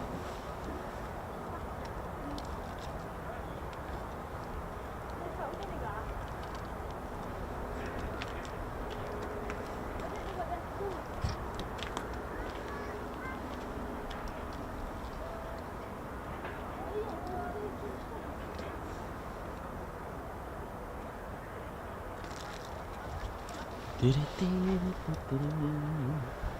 Oh, that was all good. So that's 6 F-35s back. I can't remember how many we had. Was it 10? Never know. Probably 10. There's definitely another 2 more. I think. Do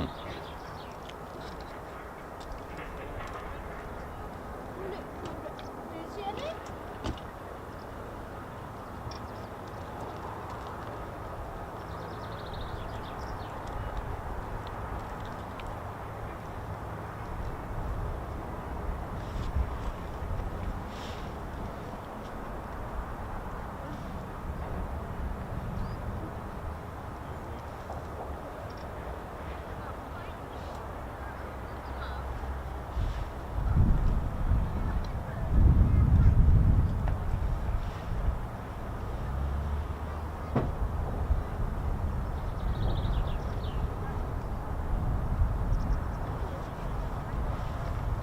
Hope we're all good, ladies, gents and teddy bears.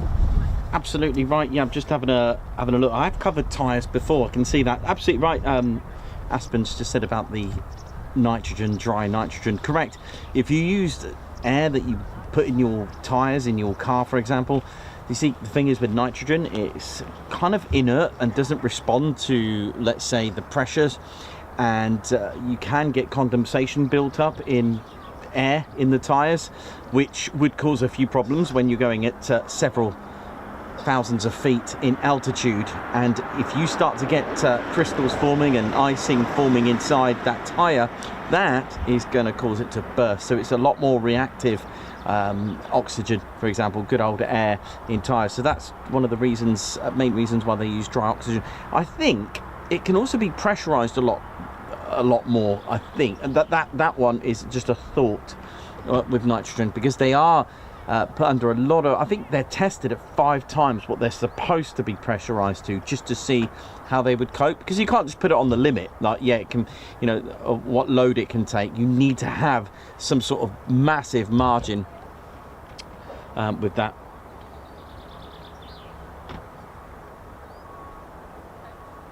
Aspen, you know it is. Yeah, man. Yeah, cool. I did cover it once before, didn't I? About only very briefly about tyres, why there's no tread on them, because of course they're not going hundreds of miles per hour around corners. They don't need the tread on tyres, and even if they did, all those individual treads will just, if you think about that being a small surface area, they'll just get worn out straight away. And one of the benefits of hard landings as well, which is good because we get a lot of rain here, which I'm wondering why they probably land like that here quite more often than none.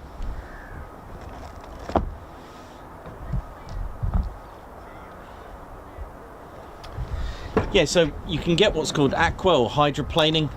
I'll tell you what, I'll go and get you a diagram of it if I can find my book.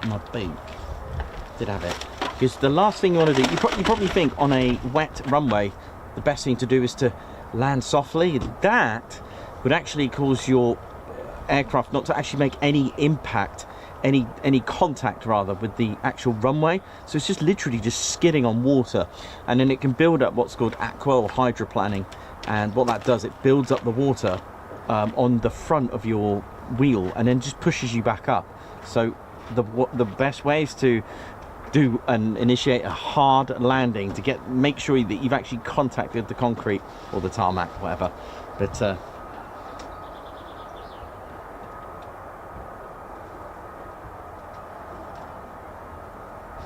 so Alex, right, so this is a funny story, I'll tell you what. Yeah, so it's quite a good one. Yeah, so for those, oh gosh, I hope that's all right. Yeah, I'll cover, someone asked me about tyres. So if you have a look at the Typhoon F-35, just literally general airliner tyres, they've just got the lines down them, right? There's no tread like tyres on cars and stuff. The reason is they don't need grip to go around corners at 100 miles per hour, because they don't, because probably they go maximum 15, 11 miles per hour, or even 15. I mean, I don't think they even go 15, but it's about 11 miles per hour. We'll call it 11. So there's no need for that. The reason why they have those lines is that the water can actually go through it. All right, so that there is a design for the water on wet runway, so the water can go through those lines. If you have a look, just I should go and get my diagram and I'll show you. So there's no tread on those as well for that purpose. And if you imagine each individual tread, it will just get obliterated because there's only a tiny little surface area as well. Michelin stars. So here's an interesting fact: when the company Michelin, when they were making tyres, now think about it, not many people had a car. Not many people were fortunate to have cars, and especially afford the brilliant Michelin tyres, right? Now the Michelin tyres, they were so good, right, that they were kind of like, well, hang on a minute, you can only have one set of tyres. It's not like people were buying loads of tyres for the sake of it. Okay, so you buy a set of tyres when needed, but then Michelin were like, well, hang on a minute, no one's buying our tyres. They weren't buying them because they didn't like them. They didn't buy them because they didn't need them, because Michelin tyres were brilliant. So what they did, very cunning plan, as far as I know, this is how the story goes. They brought out a map, okay, with recommendations of places to go. Now these places were scattered about. They were good places to go and visit, and what they were doing, they were encouraging people to use their car. They use that car so that they can start wearing their tyres out so they can buy them, and that apparently that's where the story goes, and that's where the story comes from. So they invented this Michelin star system to get people to drive and use and start wearing out their tyres, and I believe that's what I think. Okay, I think that's where the story goes with that. But yes, that is correct. Yeah, pretty cool. It's a really good thing. But yeah, the a wet runway, if you imagine the, I don't know, I'm going to take this as a good book, by the way. If you imagine this is the runway, all right, let's say that's the actual concrete, and then the actual pages in there is the thickness of the water. If your wheel comes down, if you touch down very slowly, what have you done there? You haven't actually made any impact on the concrete, right? So if you use your brakes, it's not doing anything. It's like trying to use your brakes on ice. You're going to make it worse. But what happens if you go down slowly and apply pressure? That water will start to build up like this. And if your tyre's here, the water's building up at the front, and it's just going to push your plane back up in the sky. So it's called aqua or hydroplaning. All right, so that's going to cause you a problem. So the best way to do it, good old hard land. That's how you do it. But yeah, good one, that. I believe that's the story, and I love stories like that. I think that's just great. Love it, love it, love it.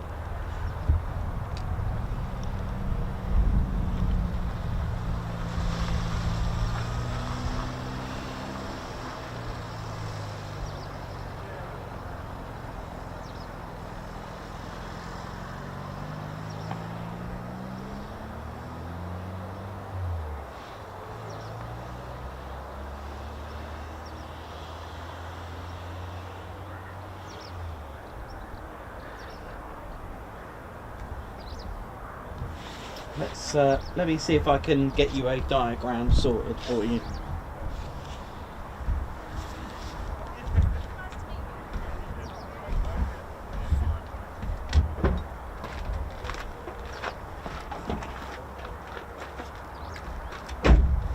Just yeah, let me just get you a diagram for that.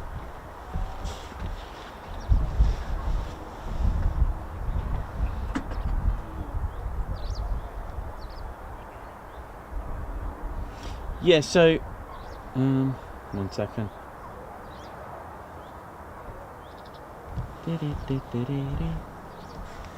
let me see if I can find out. I should have it here, my little trusty book.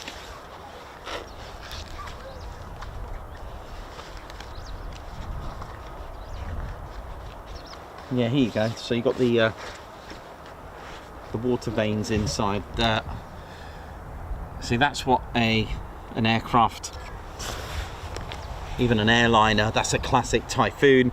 It might not be right spacing, but that's what those gaps are. It's to collect the water. You can see those water veins here. You can see how I've got the, you can just, I don't know if you can just about make out, hang on, that's out of focus, there you go, that might be better, there you go. So I hope that might make a little bit more sense now with what I said earlier. So yeah, filled with nitrogen, because of course if you just use oxygen in there, like good old air, it's, see, nitrogen's a lot more inert.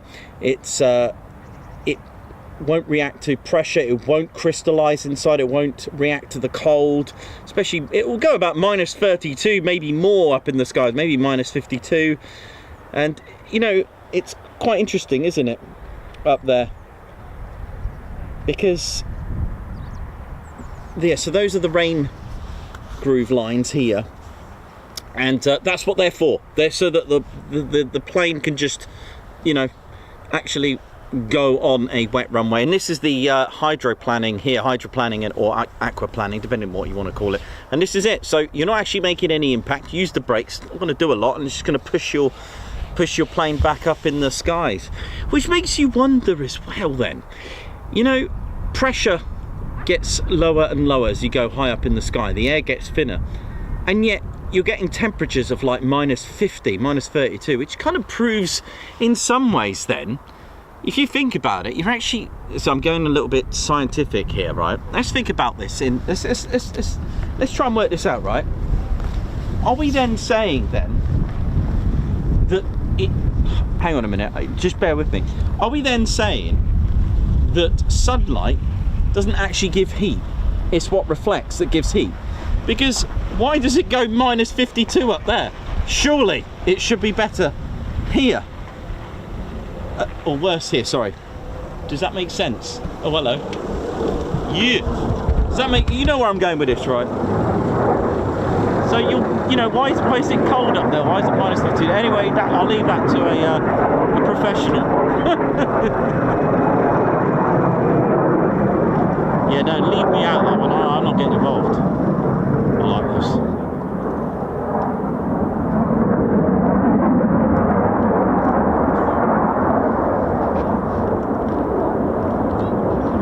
Yeah, bear with me on that one. Are we then saying that the sunlight is actually the heat from sunlight is given from the actual reflection? But I'm going to leave that one. That's just out of my league. But it just makes you wonder why it goes minus 52 as you get up there.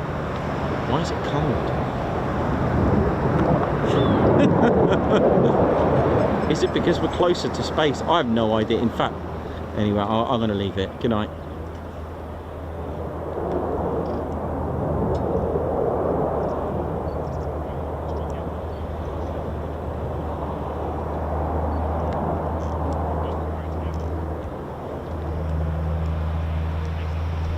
So this is quite a clever bit of training here. So whether you're escorting a fellow injured plane or escorting purposes for whichever reason, doing some supervisionary, doing whatever training, here we go.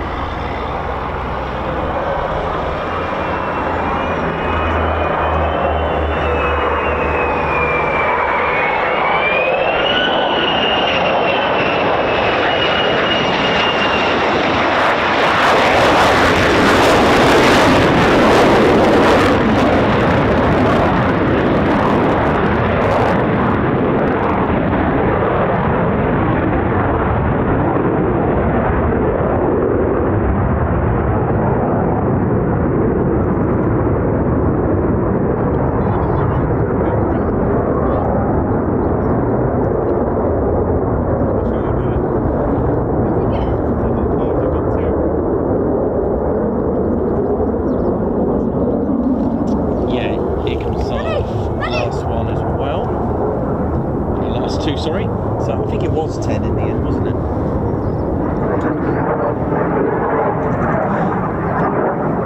Colours are on the 2.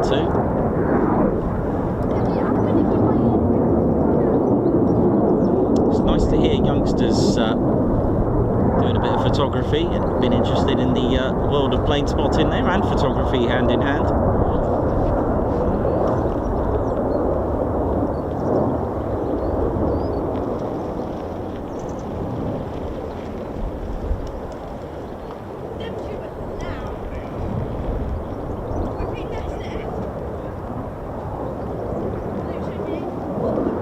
So if you've just joined us, we've got 4 F-35As in the pattern.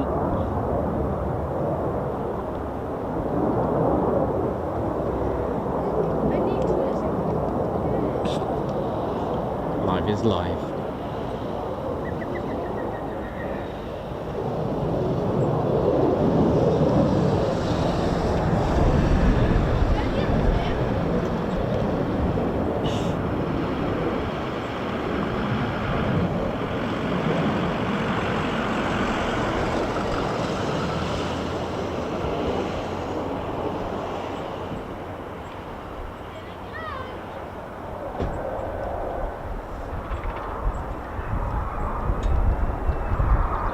Here we go.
today.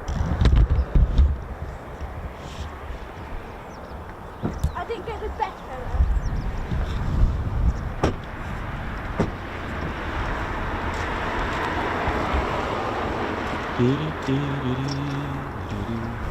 All right there, how you doing, man? All right? Good, thank you. See you. Yeah, you too. Is that for me? Oh, thank you very much. It's awesome, thank you. It's great, man. Just what I needed.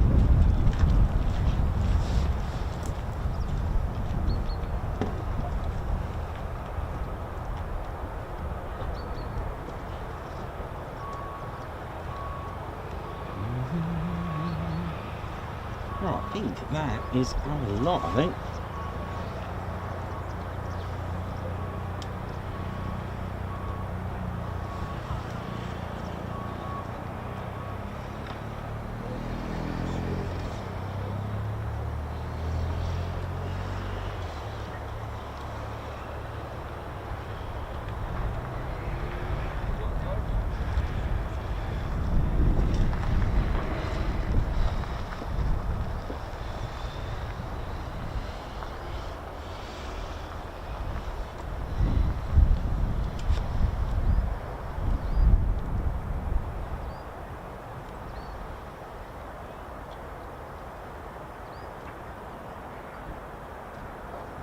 Right, be 1 second, I'll be right back.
doing, ladies? Did someone just go across that screen just then? That was kind of cool.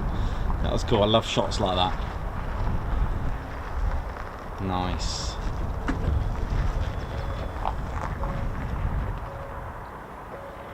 Just doing this one. Oh gosh, just doing this one-handed for a sec. There we go. There's Mildenhall over there.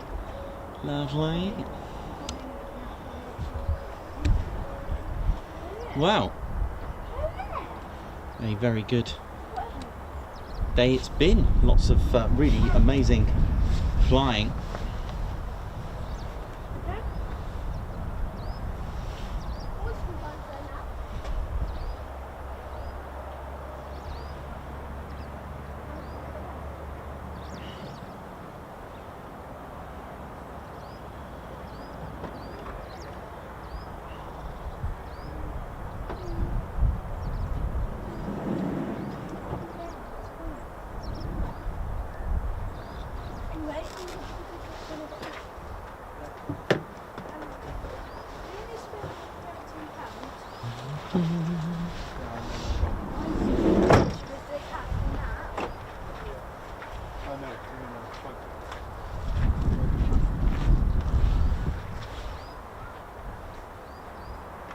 Ted, what you got there, mate?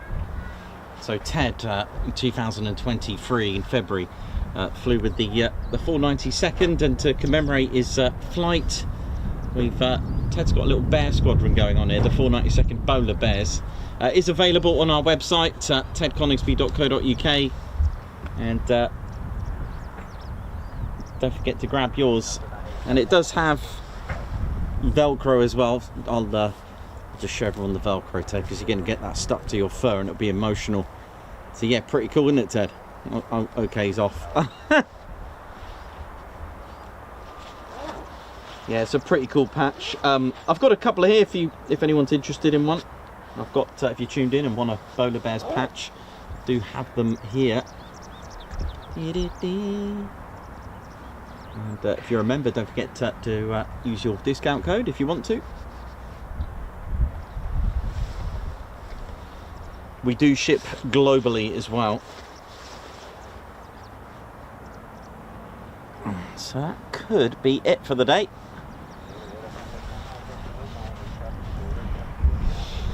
But we'll wait a little bit. I'll wait till the runway's actually closed, which I can find out, so don't you worry about that. As long as it's open, I'll just hang in there a little bit. I'll just check if there's no visitors.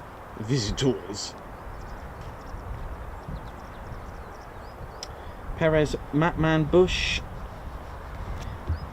a guards march to you, who's also part of our spanner flight. Who's put, Ted, can you wish Heather, Mrs. Matman, and friends all the best on the 5 Rivers Ultra Marathon tomorrow?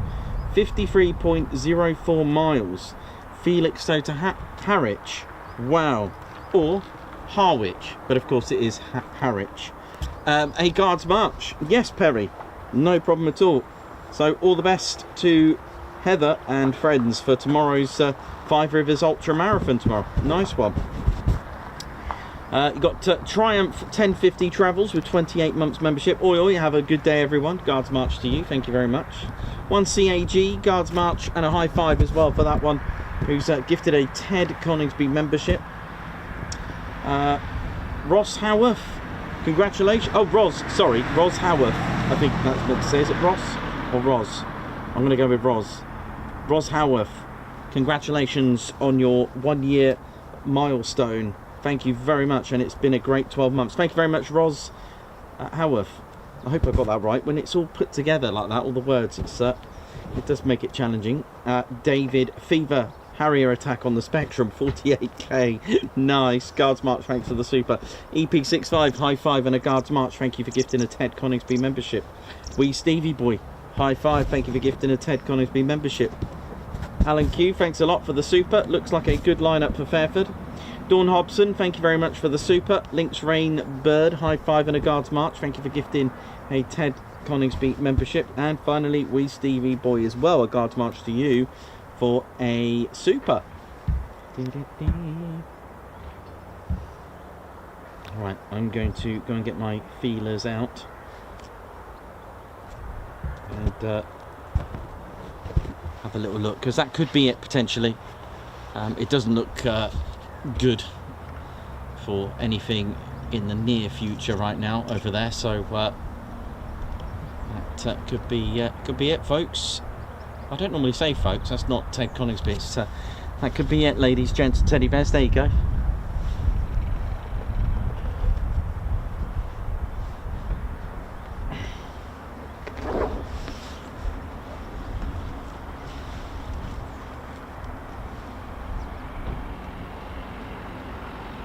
Rhonda Divulu, thanks for your welcome. I've been watching you, Ted, for about a year now. I love how you explain, even with the Teds. Well, you know how it is. 90 likes to 1,000. Why not? I think we can get that, I reckon.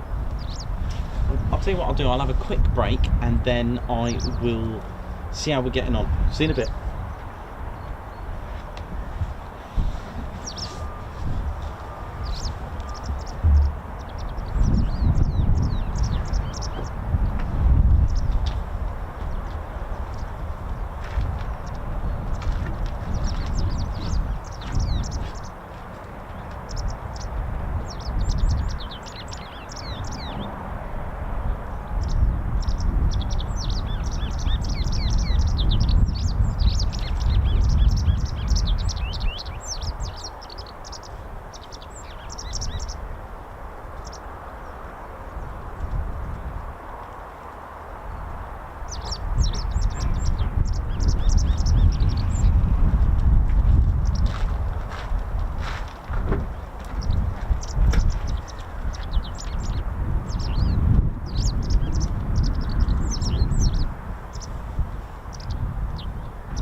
How you doing? All right? Yeah, I'm good. Did I ever hear saying you got patches today? Mm. Oh, what you got? And then Okay. I'll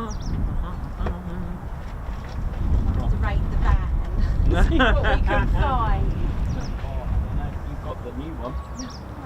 That is so cool. No, they're 20. 20. Yeah, All right. a bit more online, but Yeah. I'm doing. I'll go and see if I've got enough to stretch. All right. Okay, no worries. You take card as well. Oh, that's easy then. Oh, that's all right. It's Yeah. you prefer that than a handful of coins. Don't mind.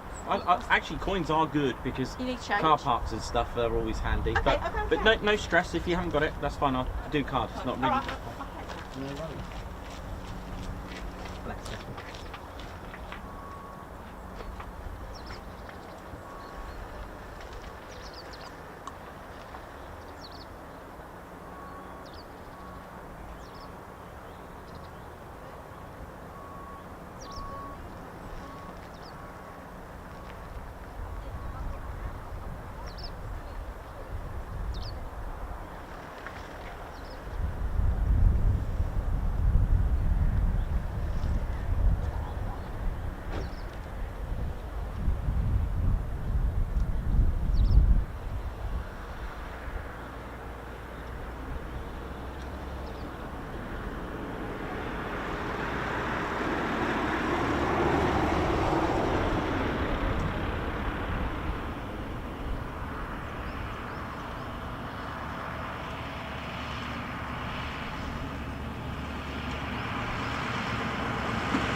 Hey man, how you doing? All right?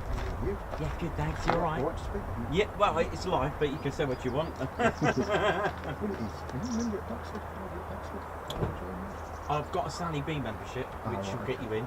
Oh yeah, no, I remember they sent me this last time. I thought it might be of interest Oh, to you. wow. Look They've at got this. it's in July. Oh. I know you like Mildenhall and that. It's a whole weekend. They've got 30 pilots and backseaters.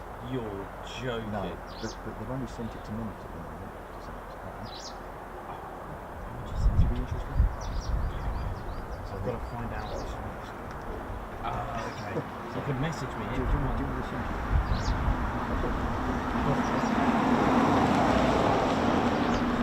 Yes. You did. David. That's it. Oh, Yeah. yeah. Trust me, I have to remember history. I'm not too bad with names. That is amazing. I'm guessing it was tickets. Yeah. So also on the Saturday there's 4 talks, and then in the evening there's a bit of talks, and then on the Sunday there's 4 talks. The talks is 60 quid, the RP sections is 150, and then the second set of talks is 60. But you have to choose which talks you want. They run the same time, so there's 8 talks, you can choose 4. But if you go to the same time, I'm figuring you could listen to all of them. Yeah.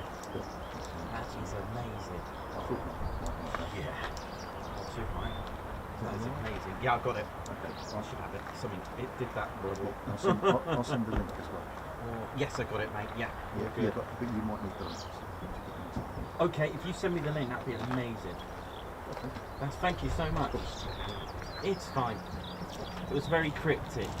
I didn't hear a thing. It's still secret.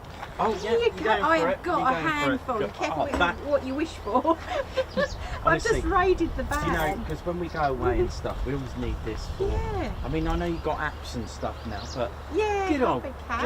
cat. It's yours. Oh, thank you. There he is. Oh, I treasure that one. Oh, Lovely. bless you. Thanks, Nicola. No worries. No worries. Thank you.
Yes.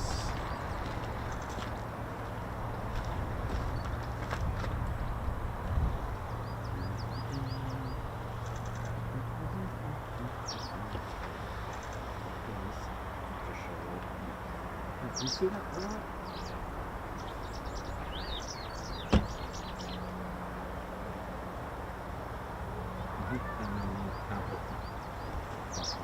Yeah, that's brilliant.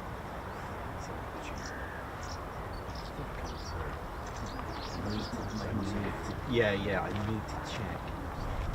Yeah, that's the one. That's me. I need to just check because there's something. It's the week. People going on the Saturday. So,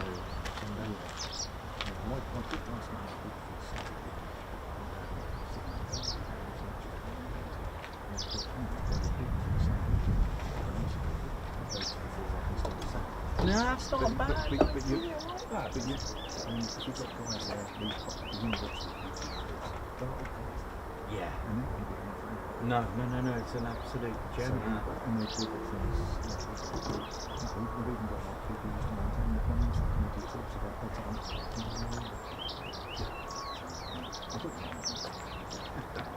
That's something. That's really good. Thanks, man. That's all right. Yeah, thank you.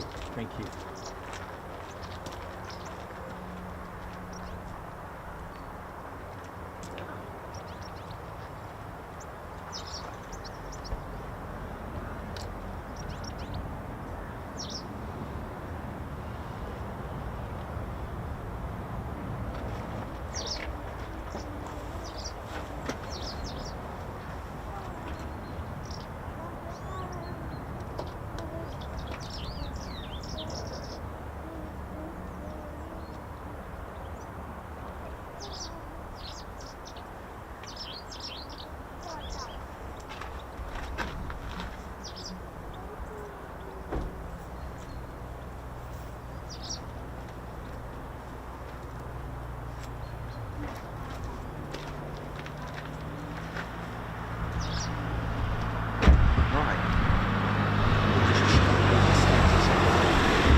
Right, how are we doing, ladies, gents, teddy bears? Well, the runway is actually still open, so what we'll do, we'll wait till 1 minute past midday. Didn't we do this last time and things happened?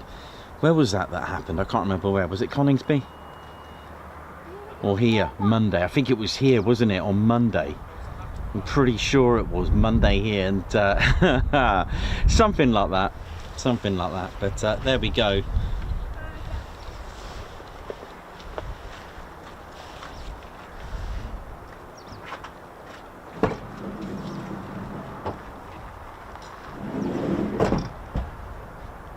Oh, Pete Lawrenson, thank you very much, you legend. Bless you. Laser Tech as well, thank you all so much.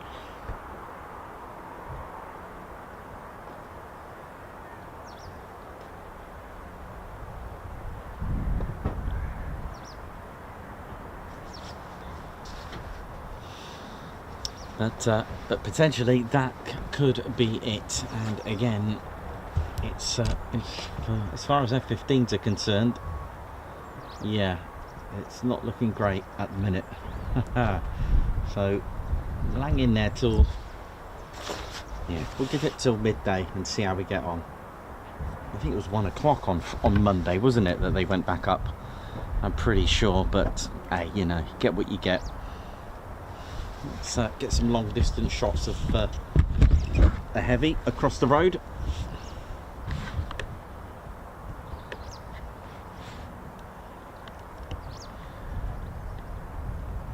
Got a KC-135 there. Look at that. Beautiful. The legacy of the KC-135s based on the 707. Oh, look at this. Beautiful. I mean, they're just legendary. First flight, what was it, 56? I always feel weird talking about KC-135s when I'm here. I'm all Lakenheath history right in my brain.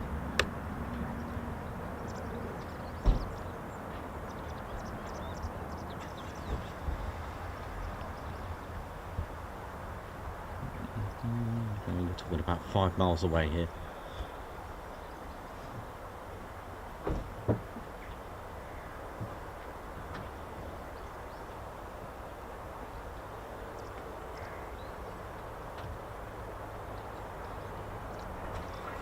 You may have noticed, oh hello, look at this is giving it some, I'll tell you. You may have noticed today the time, this is quite funny, the time was pushed back for another hour, the start time, to 9:30 this morning, because I couldn't hear anything. There was just literally nothing going on. And next second, I'm hearing taxi via Sierra, runway 23. I'm like, what? And it's amazing. Just a slight gust of wind in the wrong direction for your ears can actually hide the wonderful engines starting up. It's really incredible. I heard no startup, and you know, we're pretty good with startups and listening, but the wind was that, again, that much on the offense. It's not very windy at all. You know, I mean, look at the windsock. It's you can get a good idea what that's like. What's that, 15 knots? 15, yeah, I'd say 15 knots. Trying fully out would be 25 knots. Amazing, absolutely incredible. And it just goes to show that wind direction also plays a major part for spotting, because if you can't hear anything, then you're going to be chilling out like I was, and suddenly, oh, we better start the show. Amazing. It's usually the case that you get for runway 5, because of course the wind is blowing that way, but the thing is, it's blowing this way a little bit, so there is a bit of a crosswind today, so it's looking at a little bit of a challenge there now.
Hope we're all good, ladies, gents and teddy bears. I hope you've all enjoyed this week's shows.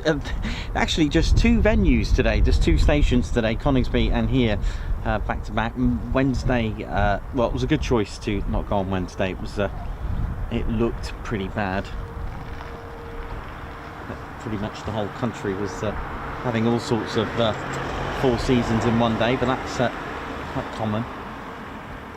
Again, the Pappy lights are still on, so that suggests that the runway is still open, but maybe it's you know, and the other thing is, it could be for aircraft coming in later. Who knows? It's just only they know, or they could have just genuinely forgot to turn them off. It is the way it is.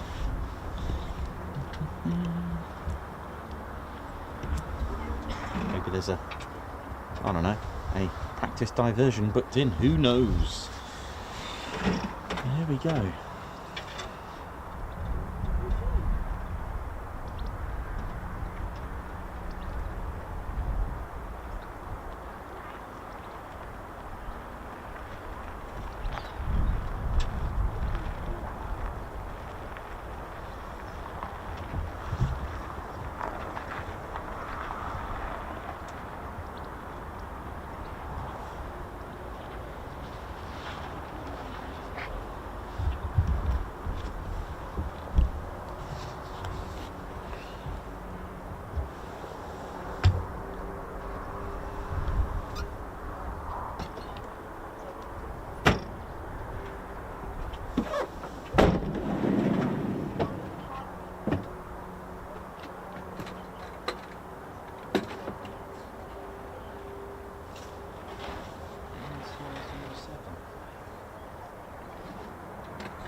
Okay.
next to it on the left-hand side.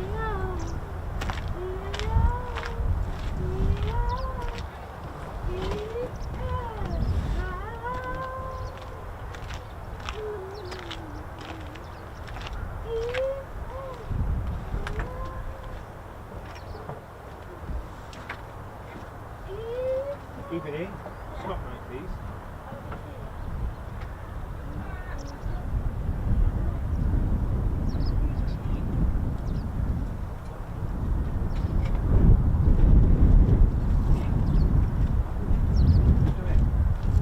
Yeah, yes.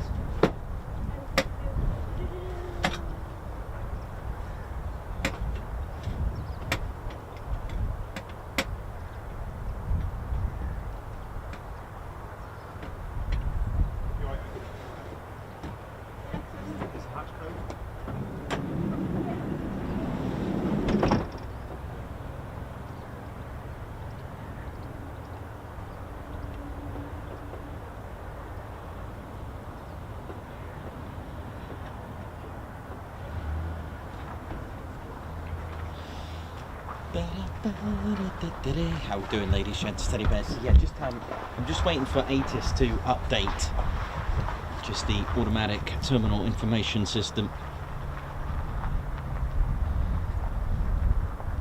which pilots can tune in, which is updated every hour or when there's been a significant change. It's very helpful for pilots around the country. Airports around the world all usually have an ATIS, which is extremely helpful for any pilot to tune in. It's a frequency that it's quite local. It's quite a local frequency. You can't really tune into Lakenheath for ATIS, let's say, I don't know, 100 miles away or something like that. But it stands for Automatic Terminal Information Service, and it's basically a continuous broadcast. It's constantly broadcasting, and it's updated usually around every hour, and when you tune in, it will tell you, basically it's the information is marked A to Z, so it will say information alpha, and it will tell you the time it was updated as well, because it gives you the runway in use. It tells you loads of information about weather information, any NOTAMs that they need to be mindful about, wind speed, direction, if the patterns and points are open or closed, anything like that. Really useful information when a pilot's coming in. And what you may hear a pilot say speed 123 point Charlie on information echo. All right, information echo. All right, so that's the fifth entry. Okay, so we could be on information foxtrot during the time when the pilot took off. The wind direction could have changed, which changed the runway. So the pilot's thinking runway 23, speeds at what, 23 knots, coming from the south or whatever. But it could have changed, and an air traffic controller here, for example, at Rapcom could say we're now on information foxtrot, which is the next one. The next one will be Golf, then India, then Juliet, etc. And it goes up phonetically. All right, so it's really important. But if it's coming up to the hour, pilots are a recommended thing for pilots to do is to wait just for that hour to tick over. All right, if they left information, I don't know, Bravo at I don't know, 11:30, and it's 12:29, they might as well wait that 1 minute for ATIS to update, because it'll be the latest and greatest. Does that make sense? I hope that makes sense.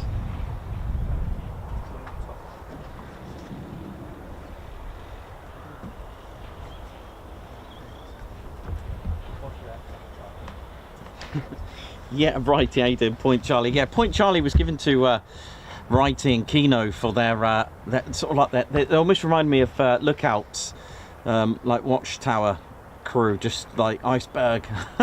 They'd always like Point Charlie, and Righty and Kino would always shout that out. It was funny, so I just named them the Point Charlie crew, which is quite funny. I remember that. It's the way they said it. It just reminded me of a lookout, guards just looking out. It was quite funny. I used to love that. Still do. It's still fun. It's still good. That's what it's all about.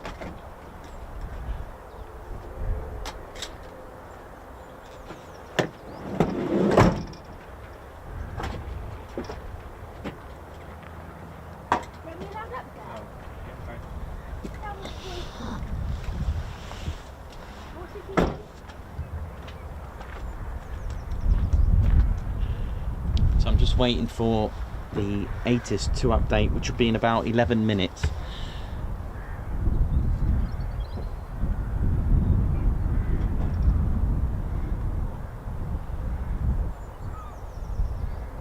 The problem is you start getting Lakenheath tinnitus and you can hear Pratt & Whitney's everywhere. There you go, there's a start up.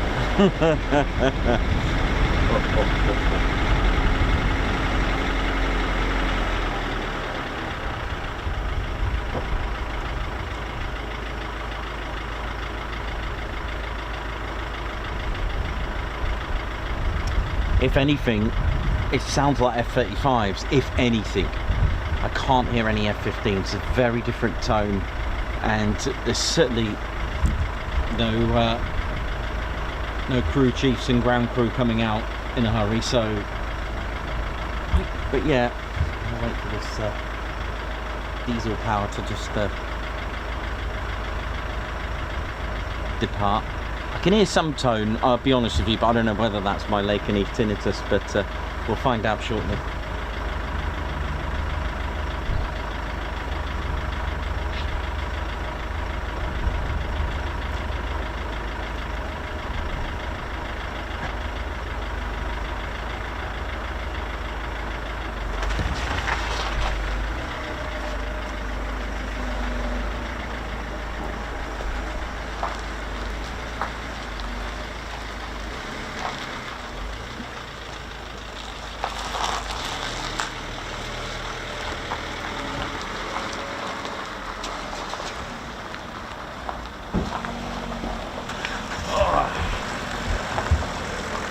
Not Captain Vader, how you doing? Good to see you both yesterday and on Tuesday.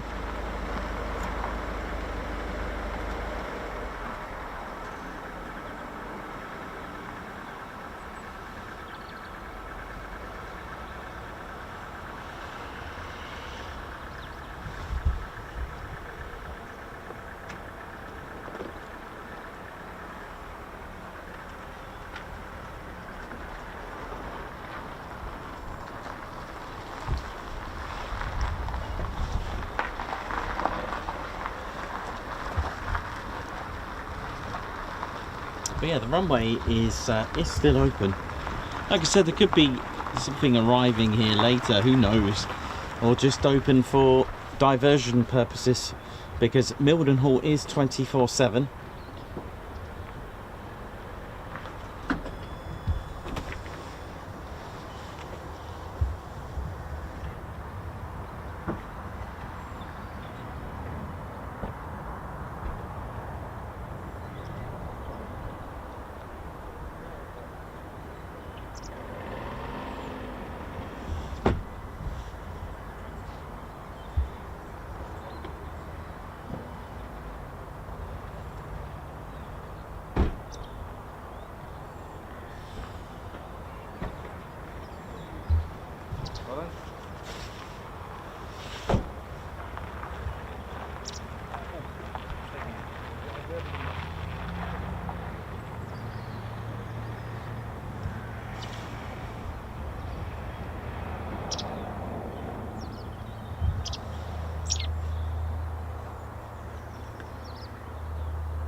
Hello? Hi buddy, alright? Yeah, you alright? Good, thank you. What's gone out so far? That's it now. What have they done? Yeah, Huh? I believe so. Well, they're not come back. No, they're all back. Oh, 800 local. For latest field conditions, weather, and other information, contact me. Yep, that's it. Well, there we go. That's the end. Runway is closed. Did you see the puppy lights just turn off? Brilliant, there we go. All done.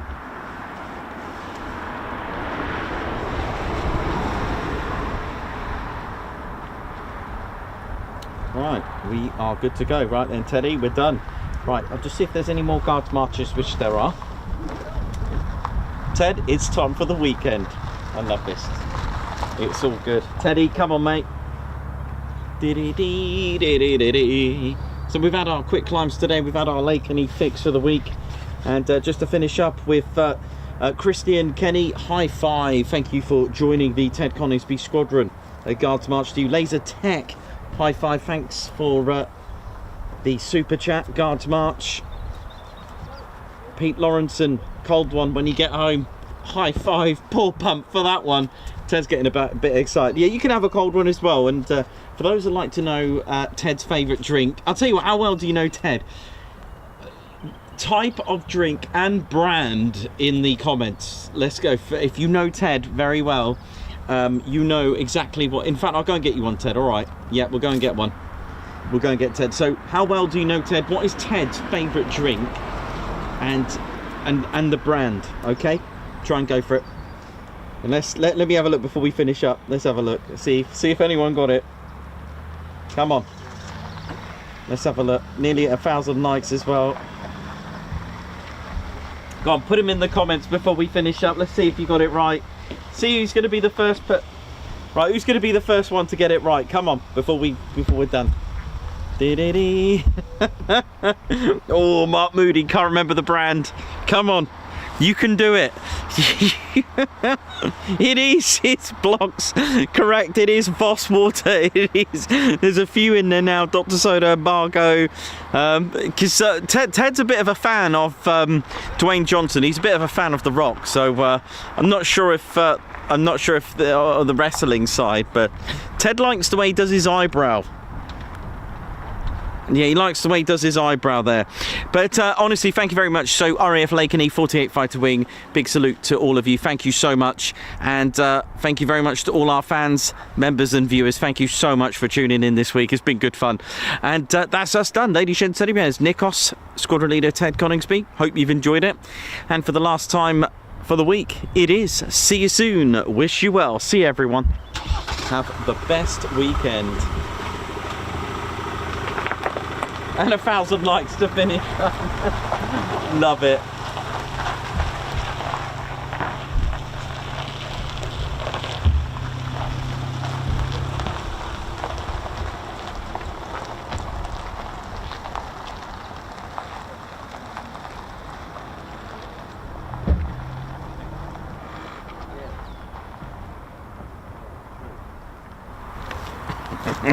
Oh yeah, ladies, sheds and teddy bears, welcome to the Ted Coningsby channel membership. I'm Nikos, I'm your cameraman and commentator. This is our squadron leader, Ted Coningsby. Just want to say a massive thank you to all our members. Guns up, and oh yeah. Take it away, Ted. Ladies, sheds and teddy bears, we want to say a massive thank you to all of our subscribers for getting us to where we are today. We have gone all over the country, from as far as Lossiemouth to Bryce Norton, and military areas such as air weapons ranges, low flying areas, heritage centres and special flights for TED 2. We cannot do this without your support, and your support will be rewarded. You can now join the Ted Coningsby Squadron and help fund the channel to get us around the country and provide us with the funds for equipment to bring you better content too. We have 3 levels of membership to suit everyone. With your membership, you'll get access to members only videos, photos, posts, unlock special Ted Coningsby YouTube emojis and loyalty badges, as well as being able to access our exclusive members only Discord server. All membership levels reward you with discounts to our online store.